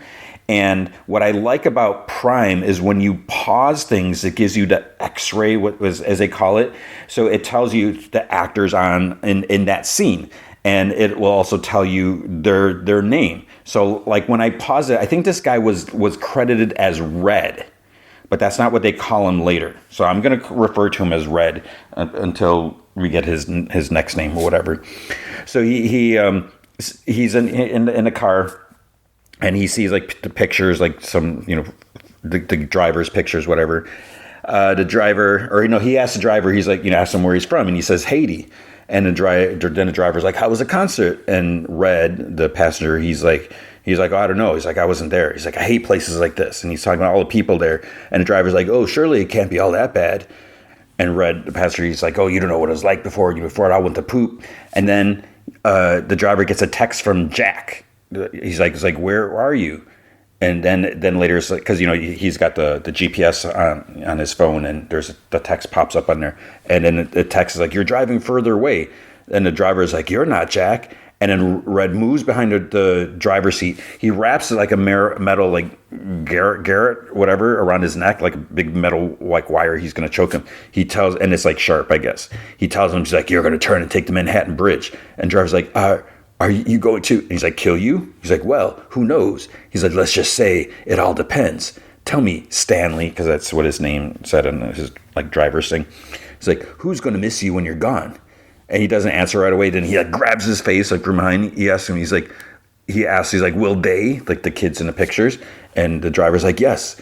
And then Red, he's like, he asks them their name, and he's like, how old are they? And he's like, are they good kids? And he's like, yes, And then Red's like, I was a good kid. Me and my brother didn't help. We still lost everything because of you ducks. He doesn't say ducks. And he tightens like the chain. He's like, how do you think that feels? And he's like, I don't know. He's like, well, you're about to find out.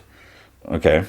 Next day, some guys are like doing graffiti, and one guy like climbs up on this thing. He sees like the car, and then he looks inside. The drivers are his severed head taken off. And he's like, hey, guys. So we got a killer. Harrison exits the hotel. Dexter's still parked watching. Harry's like, what are you waiting for? Go talk to him. Make sure he's okay.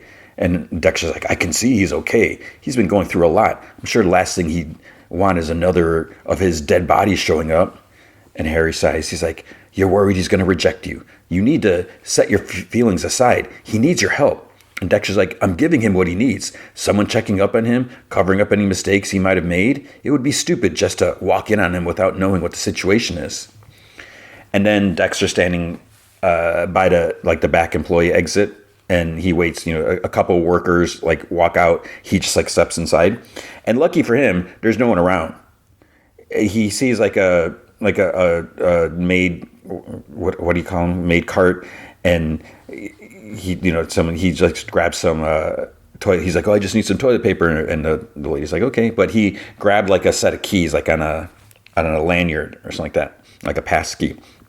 He goes up the stairs, and then he's like, it's a lot tougher finding a crime scene as a civilian, especially in a 16-floor hotel. And then he's still out of shape from being in a coma. He's going up the stairs. He's like kind of looking in the hallways, like on each floor. He finally reaches 11, and when he opens the door, there's like police tape like over the door. He's like, it still feels odd to be on the wrong side of the crime scene tape. So he uses a pass key because the actual Ryan's room still has police tape over it. So he opens the door, and I'm thinking, it's like just good thing there's no cameras in the hall. And I maybe I never really, I was like, do hotel rooms have cameras in the hall? We'll get back to that. So inside the room, Harry asks, what exactly is he looking for? And Dexter's like, blood, or anything that doesn't seem right, but mostly blood. He smiles, and Harry's like, what? And he's like, oh, nothing. He's like, but if, Harrison did kill here, he cleaned up well? He's like, still no blood. He looks, he notices a shower curtain has been around because it's old, but the plastic curtain liner is new. So he figures that Harrison must have used a plastic liner to wrap the body, then maybe, replace it with a new one. He's like, he may be following in my footsteps. And Harry's like, I'm not sure if that's something to be happy about. Then Dexter hears the elevator ping. So he hides in a closet. It's Stefan, the hotel boss, whatever, and Detective Wallace, the super lady cop. Stefan mentions, he's like, oh, you've been here all day. And he's like, there's a rideshare driver who was killed yesterday. Perhaps you could look into that. And she's like, that's not my case.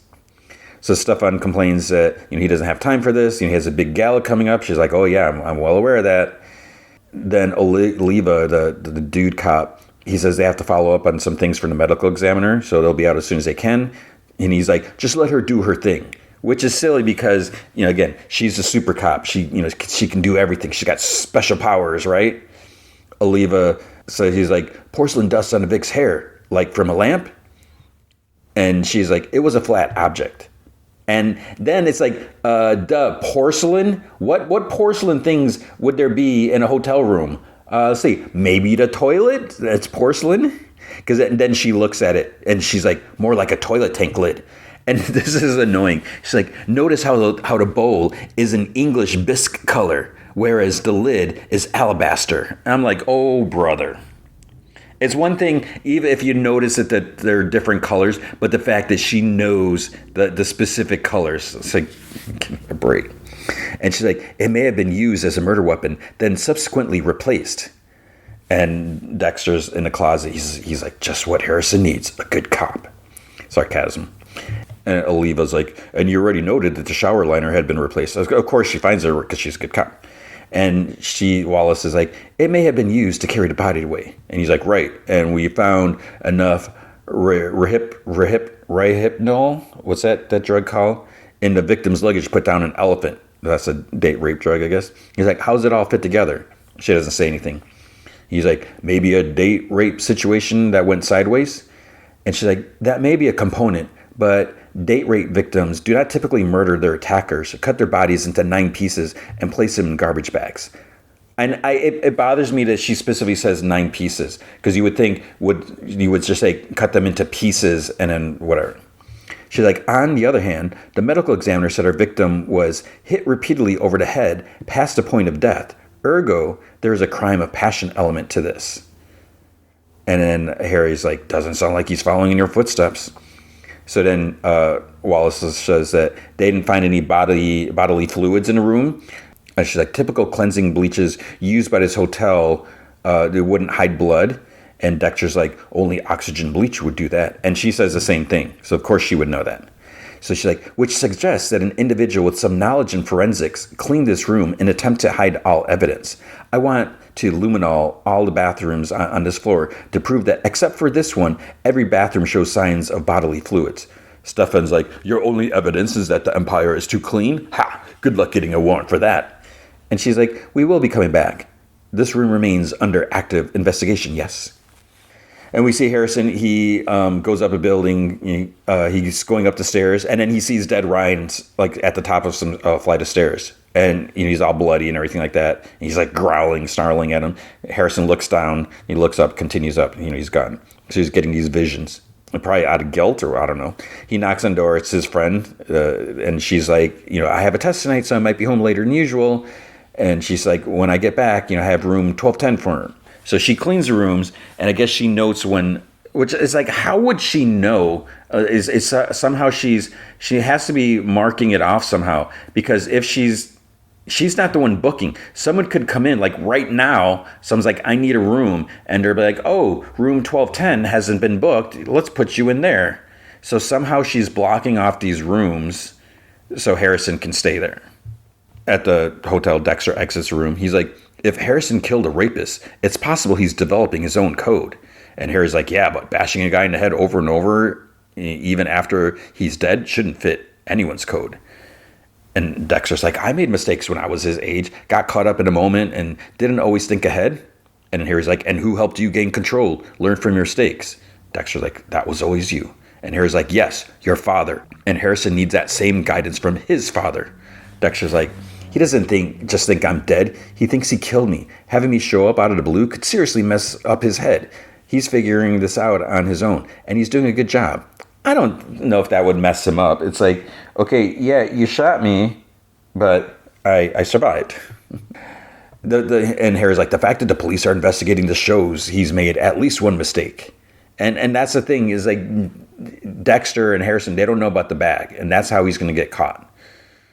I mean, I guess luckily he's not normally taking trash bags out and tying them up, but if he's helping out, I mean, that's what he did when we first saw it. Dexter's like, and that's why I'm here, to protect Harrison. And then he's like, cameras at the elevator. So he sees a camera in the hallway, and Harry's like, not really an issue for me. And he just like walks out the hallway because he's not there. And Dexter's like, it would be impossible for Harrison to sneak the body out of this hotel without first cutting it up. Where could he have done that? So he kind of like goes down the hall, like kind of like back, so does this like sort of like spin turn thing, so his face doesn't show up. And then he sees a authorized personnel only door, so he opens it up. He ends up going down that service elevator, ends up like in a kitchen area, and he's like, stainless steel counters, lots of plastic, saran wrap. He's like, a limitless supply of garbage bags and razor sharp knives. This would work.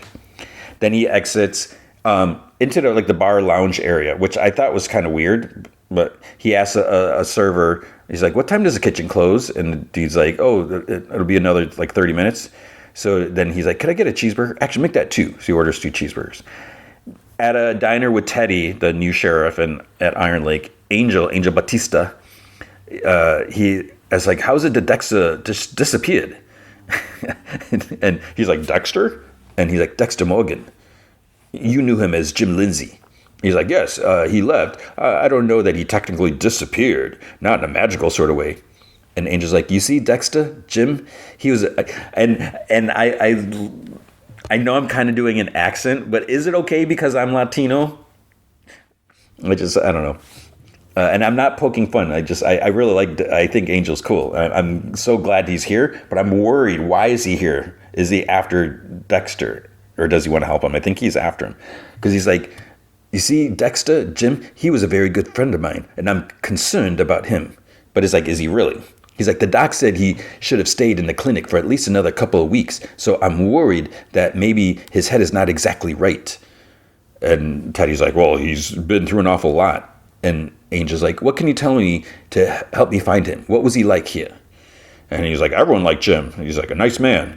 I don't know, too many personal details about him. He liked tuna. And Angel's like, tuna? He's like, yeah, tuna melts, to be precise.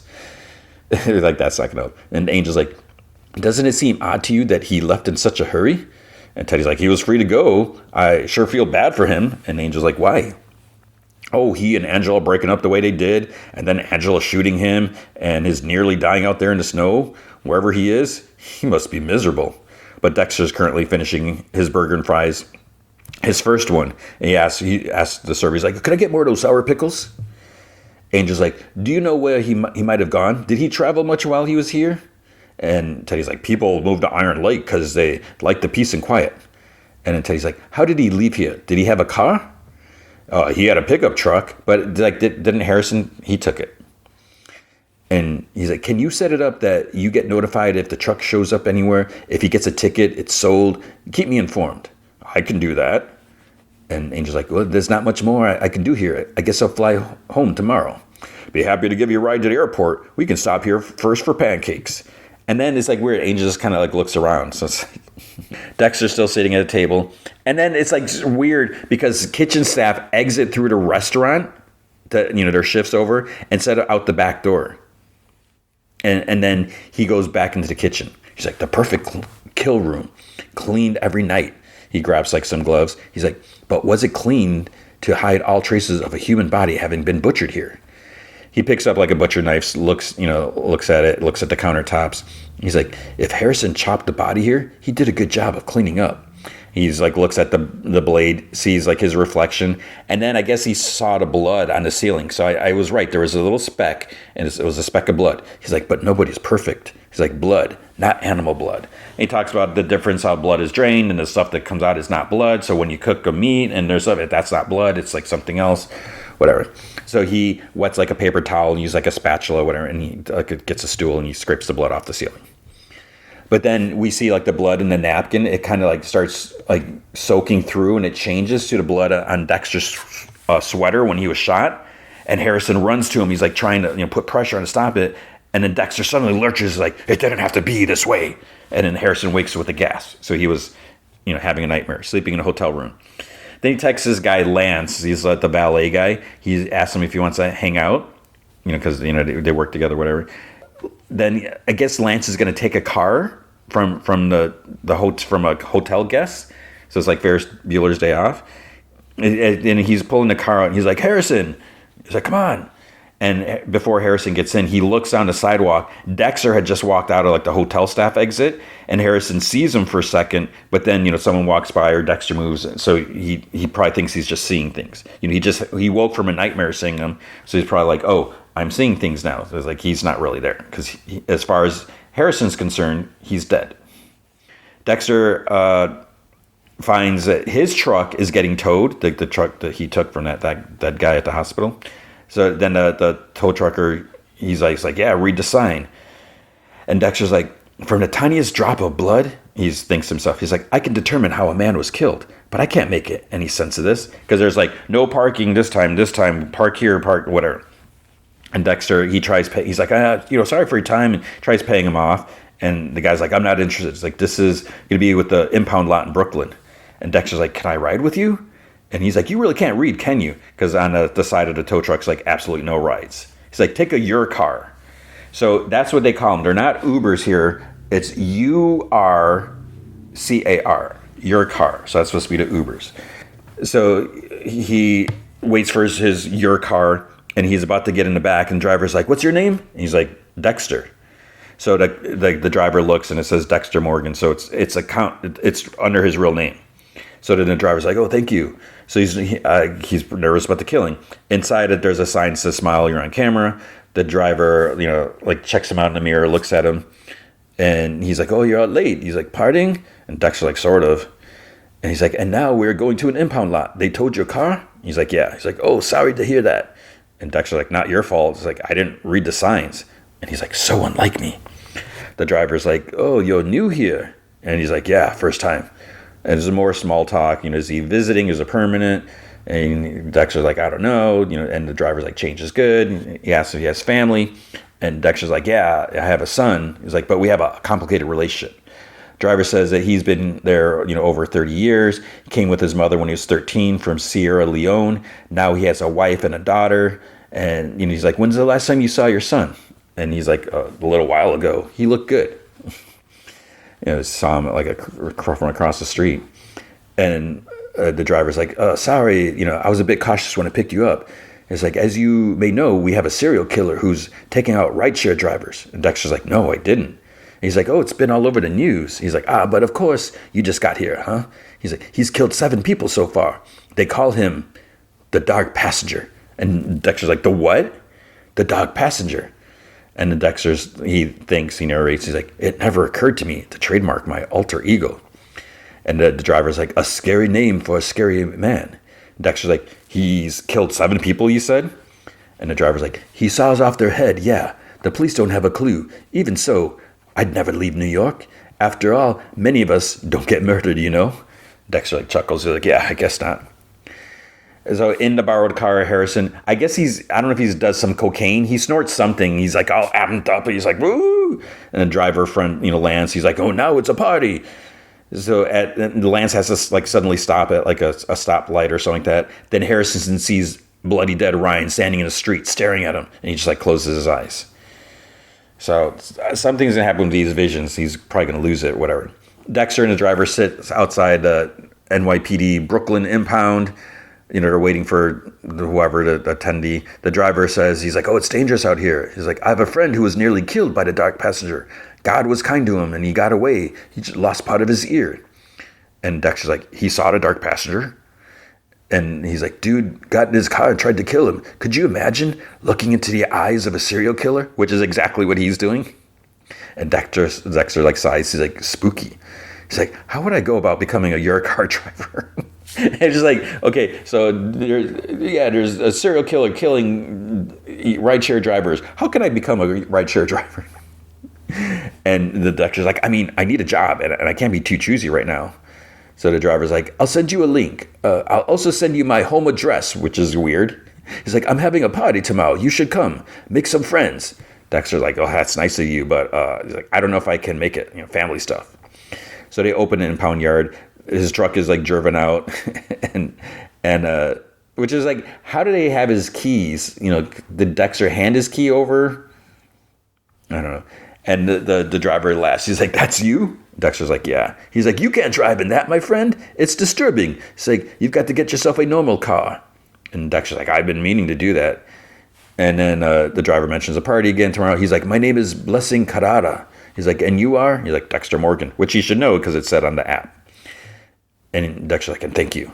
And the driver's like, thank you. He's like, welcome to New York. And Harry's like, now you suddenly want to be a Eurocar driver? And Dexter's like, got to make a living somehow. And Harry's like, you want to go after that serial killer? And Dexter's like, he stole my name. Harry's like, you're in New York City to make sure your son is okay. And Dexter's like, it's called multitasking. So then we see a guy, he goes to an ATM, and then Charlie, Uma Thurman, like steps in behind him. The guy looks at the screen, he's shocked because his available balance is $0. And she's like, no luck, huh? And the guy gasps. He's like, Charlie. He's like, oh, my goodness, what a nice surprise. And she's like, walk with me. He's like, I'd love to, but she's like, it's not a request. So they're walking outside. He's like, so what brings you to Michigan? And she's like, money. And he's like, that's great to hear. I have no idea what's going on with the ATM, but I'm so happy to hear that the big man agreed to my little ask. Work's been slow these days, so an extra $100,000 is really going to help me out. And she's like, you're not getting it. He's like, say what? She's like, the rules were explained very clearly. No requests, no demands, or you're out, Keith. Or do you prefer to be called the Canton Clubber? Either way, you are out. We close your account. Never contact us again. And he's like, please, I need this situation, the extra money. It's something I really count on. And she's like, nope. And he's like, tell him I got some really great souvenirs I can bring him. It'll be worth it to him. And she's like, you mean like this? And she opens the back of her SUV, pulls out a baseball bat with like big nails in it. And he's like, but how did you, where did you? And she's like, where? Up in your attic behind the Christmas decorations. He's like, you went into my house? This is what you're going to do. You're going to disappear from our lives. Never contact us again. That way, you can keep what has already been so generously given to you. And he's like, what happens? What happens if I go to the police, the FBI? Tell them what your boss does. And she's like, and that you're a serial killer? Good luck with that. She starts for the driver door, and he's like, let me talk to him. He puts his hand on her shoulder. She grips the baseball bat, turns around, whoom, brings it down on him. It's like, you don't touch Uma Thurman. The scene cuts, like, right when she swings it down, it cuts to, like, Dexter sticking a fork in, like, some sausage patties at, like, a buffet or something like that. I think he had the sausage patty. Someone had the sausage patty. Because then he was, like, watching a kid grabbing pancakes with his hand, like, stacking them on a plate. He pours suitcase on there, and he starts pouring the syrup. Did I say syrup? Did I say suitcase? He's pouring syrup on the pancakes, and then he pours it, like, in his mouth, and he kind of, I think he licks the end of it. And Dexter's like, where's his father? So, because then we see Dexter reading a paper at the counter, and it looks like he's having like a bowl of cereal or something like that. So I don't know where the sausage patties look good, but I don't eat real sausage patties. I eat fake sausage patties. Never mind. So he's like, nothing new on Harrison's killing. So the paper has, ride and die. The front page is about the rideshare killer. He's like, no suspects. That's good. And what about our local serial killer? It's a very big city, but there's still only room for one dark passenger. So then he calls Blessing, the other driver that he was just with. And the guy's like, Dexter, how are you this morning? He's like, I'm good. So he's wondering if his friend who met the dark passenger will be at the party. And he's like, yes, of course. He needs our love and support. And Dexter's like, do you think it'd be okay if I ask him a few questions? Just for my personal safety and that of my writers, of course. He's like, yes, certainly. And he's like, does that mean you're coming? And Dexter's like, yeah, I'll be there. He's like, don't forget your appetite. Dexter's like, I never do. Harrison like wakes up. He's in Dexter's truck. And he like, I think he's looking for some pills or something, but the container's empty. I don't know if it's like drugs or if it's aspirin or something like that. It's probably aspirin from like being out partying. Reaches in the glove box and then he pulls out Dexter's letter. I want what every father wants for his child to be happy. But he like balls up the letter and throws it in the glove box, which is like, okay, that's jerky. He looks at the registration and it's Jim Lindsay's name and address. He like scoffs, like, fudging Jim Lindsay. And he gets out. Then Lance drives up because he's in a parking garage. So Lance is in another car. And then Harrison's like, yo, Lance, you want to buy a truck? It's like, why would he want to buy a truck? You know, old. It's not like the nicest truck or anything.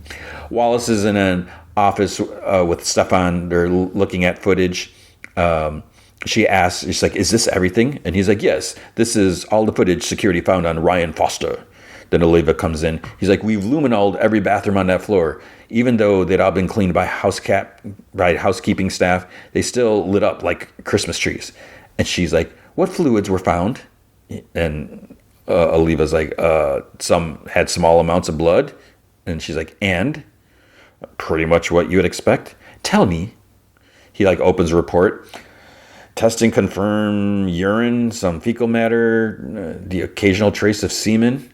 And what other bodily fluids are there? And she's like, saliva, breast milk, pus, vomit, sweat, bile, lymph, earwax, mucus, phlegm, vaginal lubrication, and like a few more. And he's like, we didn't particularly check for those. She's like, the abundance of fluids found in these rooms is normal, but vastly different from the room where the murder took place, which showed no bodily fluids at all. And that is far from normal. This proves someone took extra care to clean something in that bathroom. And that something is almost certainly blood. And then to the stuff on, she's like, why do you have so many blind spots in your cameras? It's like, you don't have any in the hallway. And he's like, well, guests deserve a certain amount of privacy. We only place cameras in public spaces. The lobby, public elevators, the bar, the restaurant. Of course, the elevators, right? So they watch. And she's like, who's that? What's her name? Sean in the red dress. She's like, make it bigger. So Stephanie's like, I believe she's here for the medical conference. It's like, how would you even know? Like, you have so many guests there. They see her like drinking and like almost like pass out. Oliva's like, how many drinks was that? Wallace is like, only one. And he's like, guess that's where the Rohypnol comes in. Wallace is like, we need to speak to this woman. What's her name? And Stefan's like, well, I'd have to check. And then she looks at him and she's like, check. Dexter's at Blessing's house. He takes a bite in the kitchen. He's like, wow, this is good. Blessing's mother's like, there's plenty more where that came from. So then he meets Blessing's wife, his daughter. She's like a grown-up daughter. You know, she has a fiance. And then he gets introduced to his friend, Chike. It's like Chike. It's Chike, I think. So he's the one that they talked about. He has his bottom of his ear is like bandaged up. And Dexter, you know, they talk about it, and Dexter's like, were the police any help? And the guy's like, I didn't report it. My visa has expired. So, and then Dexter's like, so the imposter's all mine. He thinks that. So Blessing says that Dexter's thinking of being a driver and could use tips to stay alive. And Dexter's like, you know, what did he look like? And the guy's like, it was a white man, about your age, your size, your hair color. And Dexter thinks, he's like, so I'm looking for a white man who looks like me. Thanks, Chike. And then he's like, if you were a serial killer who wore a hoodie, it could be you. And they kind of like laugh, Blessing laughs, whatever. And then Dexter puts his hand up. He's like, I don't wear a hoodie. The guy's like, can I show you the video? And Dexter's like, video? So it was like from his, you know, car, whatever, camera thing. So he's like, he gets into the car. He slides behind me. He puts something very sharp around my neck. And Dexter's like, he has no face because his face is like all whited out in the video. And Blessing's daughter, she's like, it's a Camera Shy hoodie, which is the name of the episode, Camera Shy. And Dexter's like, a camera what? She's like, the hood has infrared lights aimed at the man's face. Our eyes don't see them, but if you point a camera at it, it washes everything out. And the driver's like, he tells me what to go and then starts asking who will miss me when I'm gone. Dexter's like, he was torturing you. And he's like, this is where I get away. The light is green, but I slam on the brakes. At the same time, I pull the release on my seat to loosen the chain on my neck. So if you ever seen that like TikTok or Instagram video where there's like a lady like officer talking about what you do, like how to break free, and then you see then it cuts to a guy like doing the same thing, and if you've seen the video, you know what I'm talking about. It's hilarious. But he's like, I slide under very fast, but he still cuts my ear. There are people around wondering why I stop. Cars honking. He gets nervous, grabs his backpack, and runs away. Dexter's like, you were very smart and very brave. He's like, I just didn't want to die. So Blessing's mom says there's more food, and then Dexter quickly like texts a video to himself before like handing the phone over. And Blessing says that, he asked him again, he's like, you shouldn't be staying in a hotel. It's a waste of money. He's like, I have a solution. He's like, Joy, his daughter, is like, Joy has moved out and we have a vacant apartment. And his wife kind of gives him a look. Blessing's like, and we can offer him a very fair price. And Dexter's like, really? And he's like, it's what friends do, huh? And he's like, that's very generous. The wife's like, friends also collect first and last month's rent and security deposit. And Dexter's like, of course. So Blessing takes Dexter outside, because it's like a basement apartment. So they have to like go out the front door. And Dexter like points out he got a new car. He's like, it looks normal. And Blessing's like, oh, you're learning, whatever. So the room's open. It's very wide. There's like a massage table or something like covered with plastic. There's like some work lights, very open. And Dexter thinks to himself, he's like, it's one knife wrap short of a kill room. Blessing's like, oh, sorry for the mess. We're repainting. And he's like, Joy will pick up the table. Dexter's like, oh, she could leave that. Blessing's like, no, she needs it. She's just doing acupuncture. He's like, so, free utilities, Wi-Fi, and plenty of food and company. Dexter's like, it might work. He's like, let me think about it. Blessing's like, I'll give you a moment. I'll be outside. So then Harry's like, he's nice. He's like, I like him. And he's like, you should take it. Dexter like sighs. He's like, it's a basement. And Harry's like, more private. And Dexter's like, not with Blessing and his family just above me. He's like, am I really moving to New York City? Staying? Is that what this is all about? Harry's like, truth is, you could go wherever you want. You're a free man, son. But you're also a father with a son who needs you. That's why you came here. That's why you're staying. If you want to get a driver's license or become a Eurocar driver or do much of anything, you'll need a permanent address. So then Dexter's like, Blessing. And he's like, yes, my friend. He's like, I'll take it.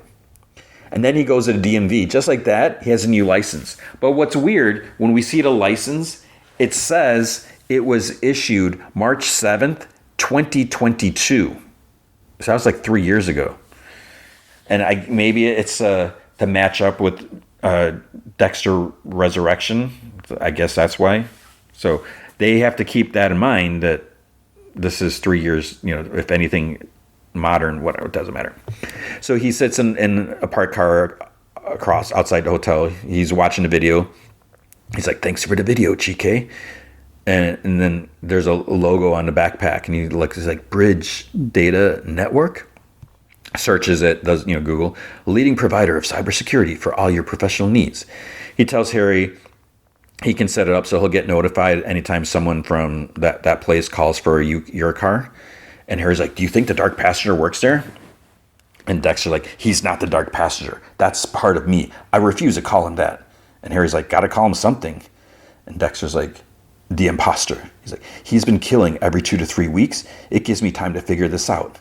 And he looks like at employee profiles on a website. And he's like, looks like Ronald Schmidt missed picture day. Because there's like one person whose picture's not there. So then he's looking up like names on a laptop at home. He's like, there's 2 Ronald Schmidts in the state of New York. So one's like 80 plus years old, the other's 3. So then he thinks, he's like, let's go wider. Tractor salesman in Topeka, he's 43. Roofing contractor in Atlanta, 51. He's like, let's try Ron Schmidt. No search results. And then he tries Ronnie, nothing. And he's like, he has absolutely no online presence. Impressive. He's a ghost. What is it you're hiding, Ronald? Then he's parking in the street. He's standing outside the Bridge Data, whatever place. And he's like, cameras everywhere. He's like, and 100 people with hoodies, just like our killer. It's like, could it be that easy? Because someone walks out with like a hoodie and a backpack. So he starts like following from across the street. And then they turn. It's a woman. And he's like, nope, never is. It's never that easy. Then Harrison's friend, Elsa, she tells him that she aced her test. And she says that she owes him for watching Dante, her son. She's like, we should get a drink. And he's like, oh, yeah, sure. But who's going to watch Dante then? Harrison, he's like, I'd love to. But it's like, is he old enough to drink? I don't remember how old he was. He just got his GED. And he got his GED like in 10 weeks. So he walks out of the back room and like into the bar. He sees like officers are taking Shauna somewhere. And then Shauna and Harrison kind of like lock eyes, which is weird. And then Wallace sees him and she says something to Stefan because Harrison's like kind of looks and he like looks away and kind of like walks, it's like looking kind of suspicious. So Wallace, like, she kind of saw that and she says something to Stefan. And then so Stefan like kind of cuts him off. He's like, the police would like to speak to you. And because she noticed him outside Ryan's room when they were in there investigating it, whatever. So meanwhile, Dexter's still parked outside the data place. He gets some food from like a food truck. He's kind of noting like who's, from the profile, like who's exiting the building, like saying their name. Like, so he's got good eyesight, can tell. Harry says that Dexter seems calmer, more relaxed than he's been in a long time. And Dexter's like, well, I am. I'm doing something I know how to do, something I'm good at. So Harry's like, what's the plan? His body isn't ready for anything physical. Dexter's like, it's just a preliminary vetting. See if I can get my eyes on Schmidt, get a sense of who he is, stuff that I've done a million times. Then someone walks out in a jacket and a cap. And he's like, who's this? Is this Ronald Schmidt? And he puts a hood on like over, and Dexter kind of runs up, because he's across the street. So he kind of runs up in front of him and he like at the corner and he takes like a picture of a building or lights or something like that. He's smiling. Then he turns around and the guy's like kind of behind him with the hood, and he still has a camera on his phone. He like snaps a couple pictures. His face is whited out, and he's like, "Oh, spit! He's in kill mode. His need is growing." So he's got the infrared hood on. So then a driver like says to him, he's like, "You Tommy?" He's like, "Yes, I am." And Dexter walks up and he's like, and the guy's like, "Hey." He's like, "Don't take your car." And the guy, because now he's not listed as anything in the credits, but before he's listed as red. And he kind of like looks at Dexter and he backs away. He's like, "Sorry." And he keeps walking down the street. He kind of like, glances back. Dexter watches him go. And then he follows him. So the killer goes down like a subway, and like, stairs to subway, like whatever train. Dexter's trying to follow, but as he's going down the stairs, he gets like bumped hard. And it like hurts him because he's still in pain, so he kind of has to like catch his breath. And Harry's like what was that about? Because so he gets on the train. The killer gets on the train. The car, whatever, leaves. So Harry's like, what was that about? It's like, you weren't gonna contact him. And Dexter's like, Dad, we already talked about this. And Harry's like, this isn't a lecture. It's a question. I ask as my peer. And Dexter's like, he was gonna kill that driver. And Harry's like, so you stepped in to save him? Dexter's like, yes. And Harry's like, that's different, right? From what you've done in the past, putting everything at risk to save rather than to kill somebody? And Dexter's like, okay, yeah, I guess. And Harry's like, since when do you care about other people? And Dexter's like, since now. And he goes up the stairs. And then the final narration, he's like, New York might be a big town, but it's not big enough for two dark passengers. Ronald Schmidt, my kill table is ready for you. And that is the end of episode 2. So, like I said, I'm digging it. It's interesting because, we got these dual stories. We got Harrison and his investigation.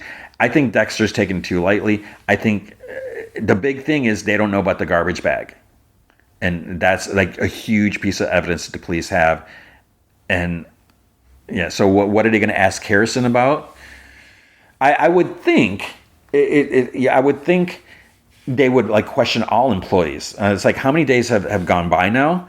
But I would think that they would ask, have you seen anything? Have you seen anything? Because they have a pretty good idea that Ryan was killed there, or they think that, because of the bathroom thing. So I think you would start asking, all employees, like, did you see anything? Were you working that night?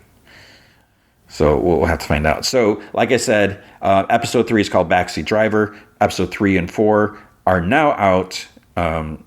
Maybe I'll catch up. It's, do 2 1 week. We'll see. I'm not sure about next week. Next week's might be a little crazy because some other stuff. But that was episode 2 of Dexter Resurrection. All right, now the movie feature is Fantastic Four: First Steps. It's interesting. I don't know how I feel about the title. I'm whatever. It doesn't matter. But I guess to separate it from the past Fantastic Four movies, and maybe First Steps is because the idea of Franklin, Sue being pregnant, and because what we see here. So let me just say it. Yes, I did. I really enjoyed this. But what we see here, we're in an alternate Earth, alternate universe, reality. So this is not the MCU that we're familiar with. And I think that's an interesting. Yeah, I still want to know what this means and what's going to happen. But by doing this, it's taking place in the 60s. And I feel like there's got to be a main reason for that. And we'll get to that in a few minutes, whatever. But where we're at, this is not an origin story. We kind of briefly get the origin, just in case, it's told briefly. But they've been established already. They have been around.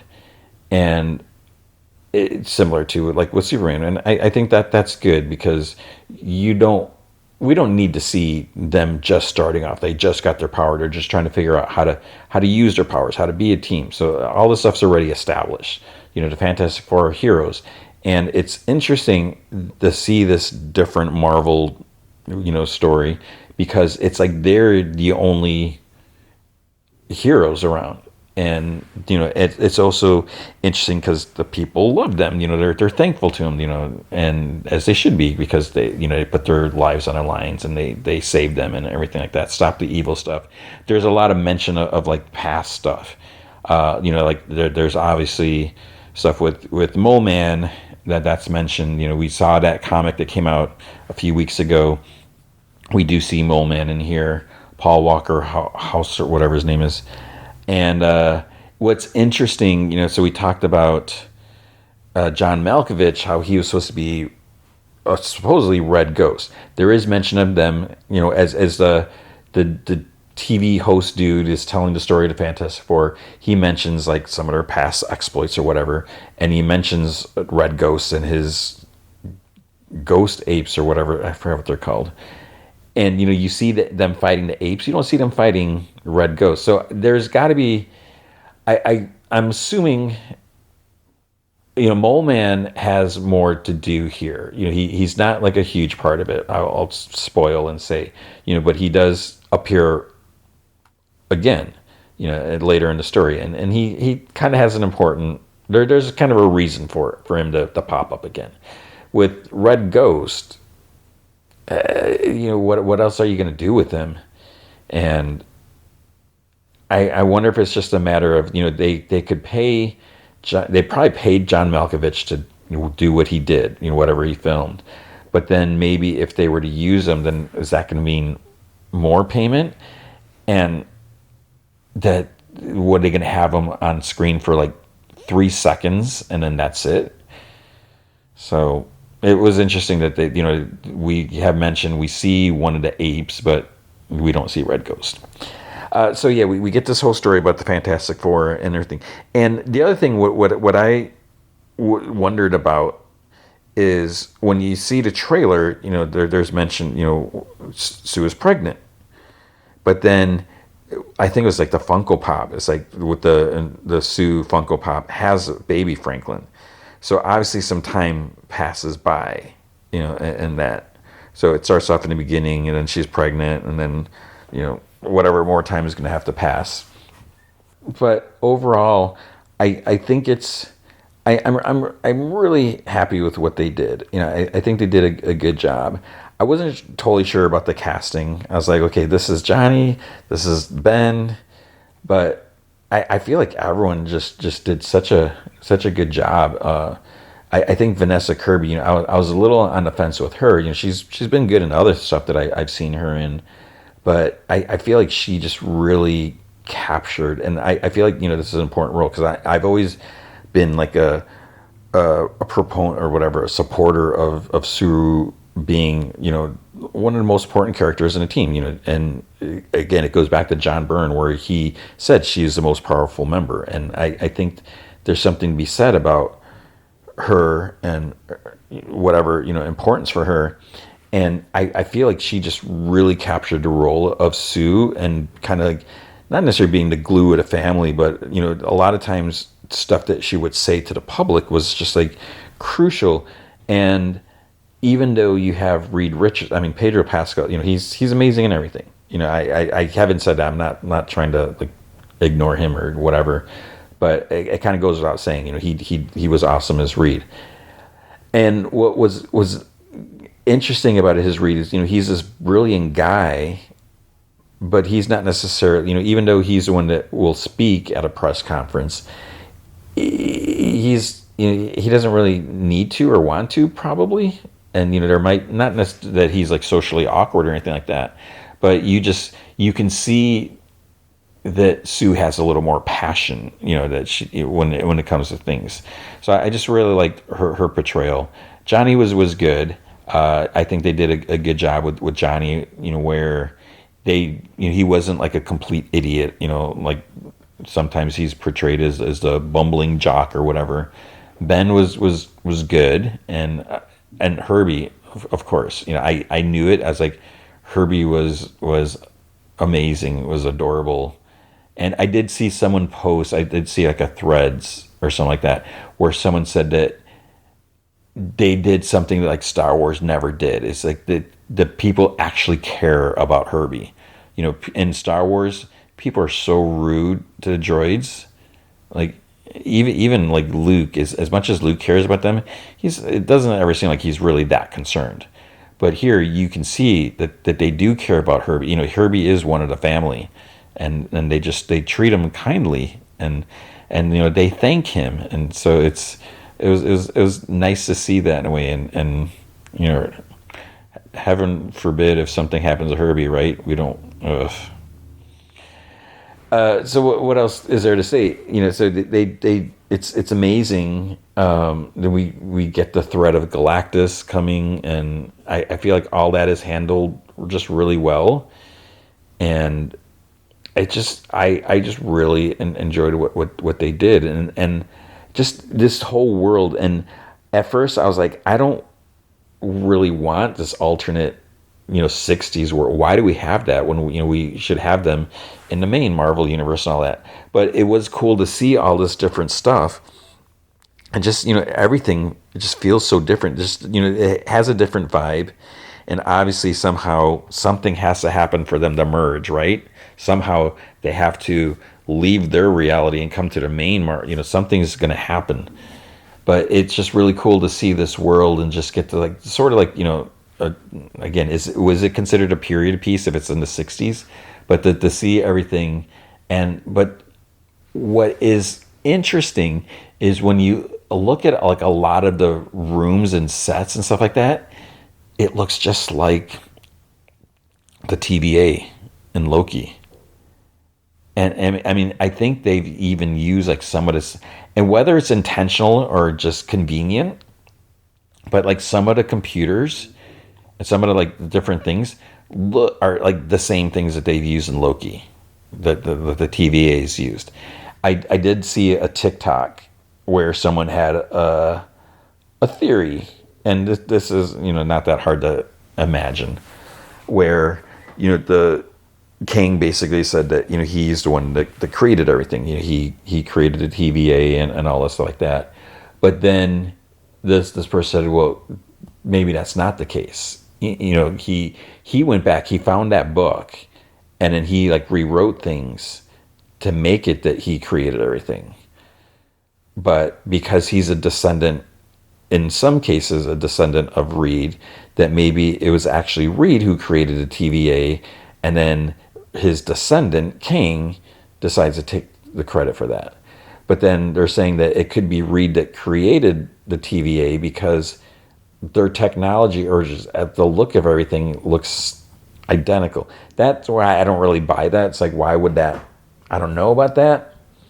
But it is kind of weird how everything it's just, it feels like just the same designer or something like that. So I don't know if, like I said, is that intentional or is that just convenient. Like, hey, we still have these props left over. Why don't we just, reuse them and, dust them off a little bit? So how is this doing box office wise? It's not to compare, but I did like this better than Superman.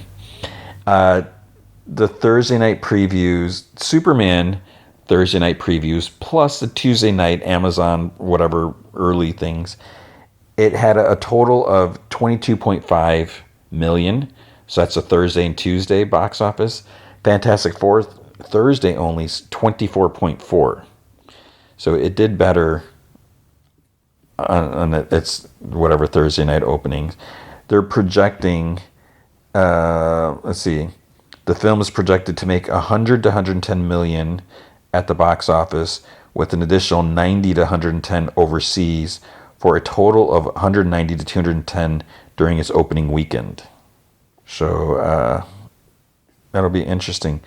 The box, or the budget, is apparently 200 million plus, which is crazy.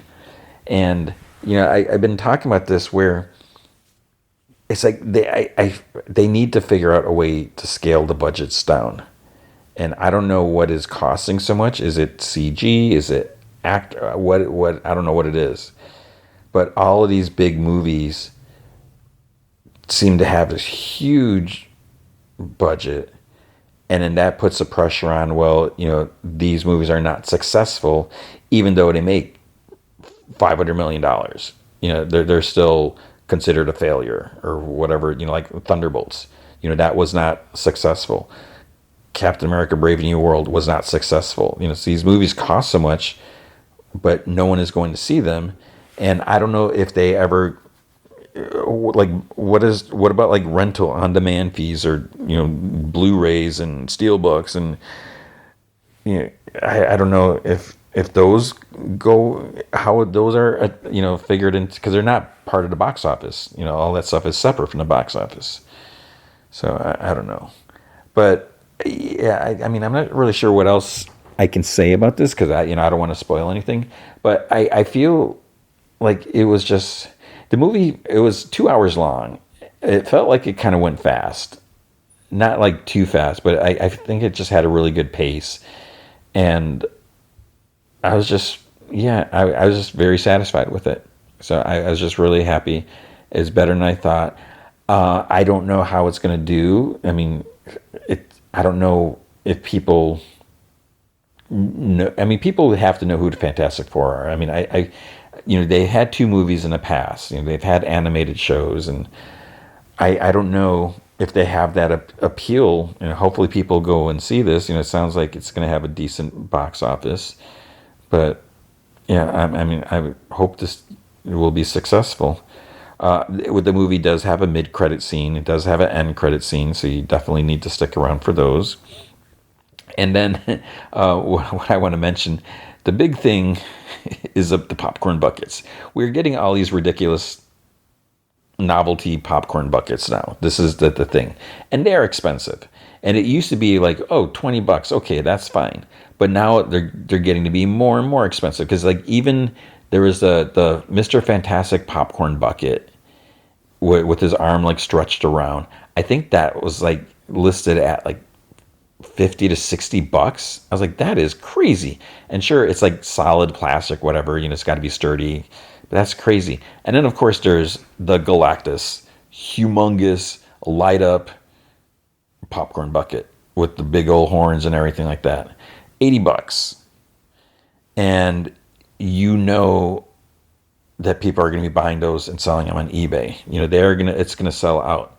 I did see in Reddit someone like complained that their theater like only had one of them because someone came and bought them all. And I don't think the theater people, they're going to be like, well, no, you need to have a ticket. They're probably going to be like, yeah, you want to buy 5 of them? You want to buy 10 of them? Okay, that's fine, because then we don't have to count the inventory. They want them to sell because they cost so much. Theaters do not want to get stuck with them. They don't want to have to pay all this money and then get stuck with them and then sell them at a loss. So I'm sure if someone first day buys them all, they'll be like, great.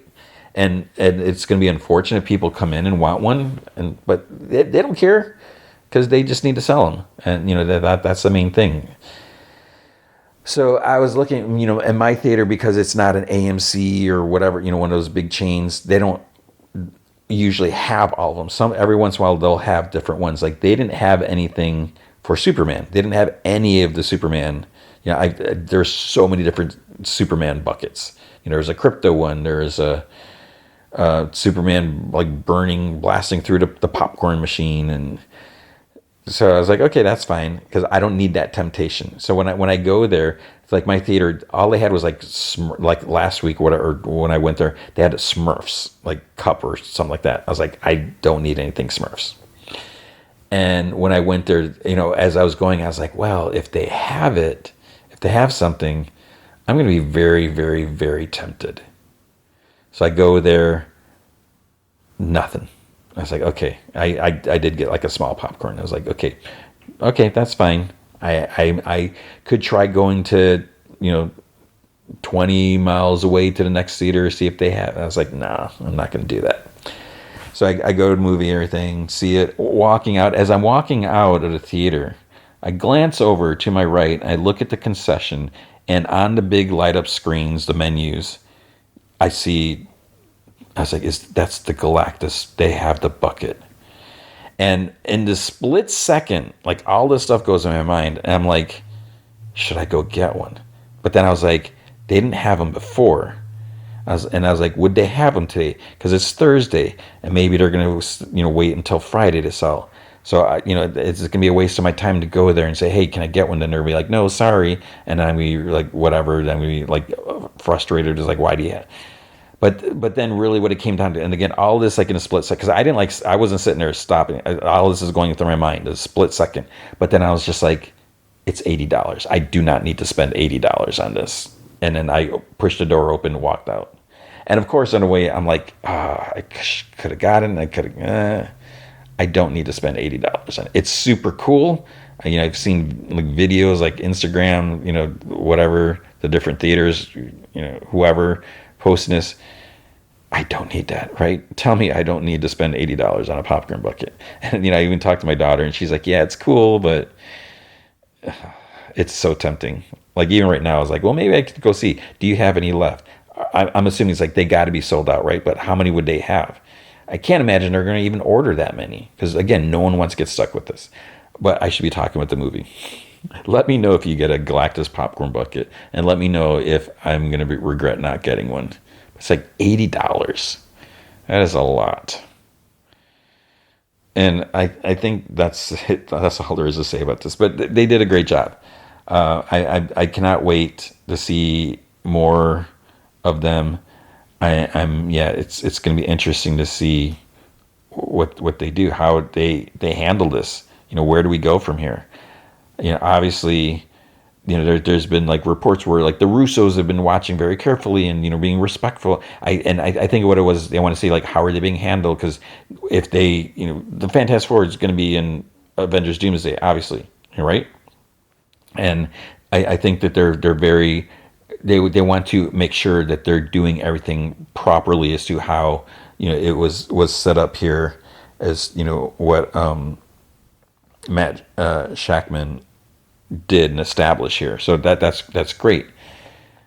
But it makes you wonder, it's like, how are they going to be, like, what, because again, I don't know what Avengers Doomsday, what that means and how it's going to happen and how it's going to take place. So I'm a little concerned for the characters, but I'm sure it'll all be fine.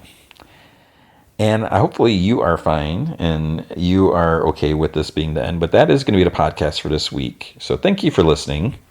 Big thanks to Andrew Loken. He is a big supporter of the show. You can be a supporter by going to patreon.com/gmanfromheck. Any amount you can commit to will be awesome. If you commit at the Rick Jones tier or higher, you get access to the secret podcast from Heck, which is an additional 30 minutes of podcast entertainment every single week. Sometimes talk about random comic topics. I'm currently talking about the Hobgoblin and his origin, and we're going to continue with that. And this next issue, this week's episode, there's some nice teases. We may be getting close, right? But if you can't commit to a monthly commitment, you can also help out by going to coffee.com/gmanfromheck, and you can buy me a virtual cup of coffee or two. It's ko-fi.com/gman from heck.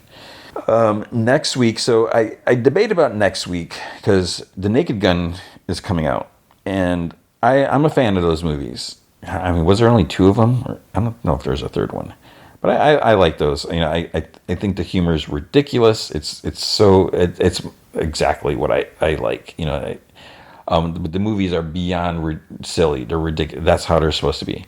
So seeing Liam Neeson doing this stuff, it's like, okay. I mean, I was surprised that he's going there doing, fart jokes and whatever and stuff like that. So I thought that's going to be really cool to see. But as I'm thinking about this, while I do want to see it and support it, what would I say about it? It's not like I say, oh, there's this one scene where he does this and he tells this joke, and because it's no one wants to hear a joke explained or like a funny scene explained, because it's not going to be funny, and it's not going to really work, and then it will kind of ruin the joke and possibly, like, if you haven't seen it and you hear he's driving a car and he starts like farting, and he talks about he's going to ruin another pair of pants. It's not funny. You see that in the trailer. What is also coming out next week is Together. And I was just like, is my theater going to get that? And they are. So James Franco and I forget who else is in it. It looks weird. It's freaky. It's based off of the early reviews, 55, I think, reviews. It's 100% on Rotten Tomato, which that doesn't happen often. I'm sure once it opens, wider, more people see it, that's going to drop, because there's going to be some people that, they're not happy with anything, or they probably like intentionally want to knock it down. They want to ruin it. So we're going to have that next week. As far as what else we're going to have, I mean, we're definitely going to have Dexter. We're going to have Squid Game. Maybe that's going to be it, because, next week might be a little tough, the next couple weeks. So I don't know, because in 2 weeks, Wednesday starts up, and we'll see about covering that. There's also Twisted Metal starting up, but I don't have Peacock, and I don't know. I have a feeling they're probably going to drop all episodes, I wonder, and me, that's going to be a turnoff. So I don't know. I'm not even sure if that started yet. Okay, so it premieres July 31st. So that will be this Thursday. And it looks like they're dropping 2 episodes the first week. And I think that's it. And there's 12 episodes. We'll see. Maybe. I don't know. Possibly. And I mean, I don't know if people care about it. I don't know, did people watch the first one? I'm surprised it got a second season. I enjoyed it. I love Anthony Mackie, but I feel like people didn't really watch it, because I don't recall anyone really talking about it. So we'll see. But I feel like summer is wrapping up pretty soon. I'm going to have to start working in my classroom, and then going to different pre-classrooms, whatever startup. Yeah, pretty soon I'm going to be back to teaching. That bums me out. But hopefully you are enjoying your summer. You are enjoying life. You're doing well. I hope you're taking care of yourself. I hope you're okay with me not covering Comic-Con this year. I hope you can send me some happy thoughts. And I hope you remember, be good to each other.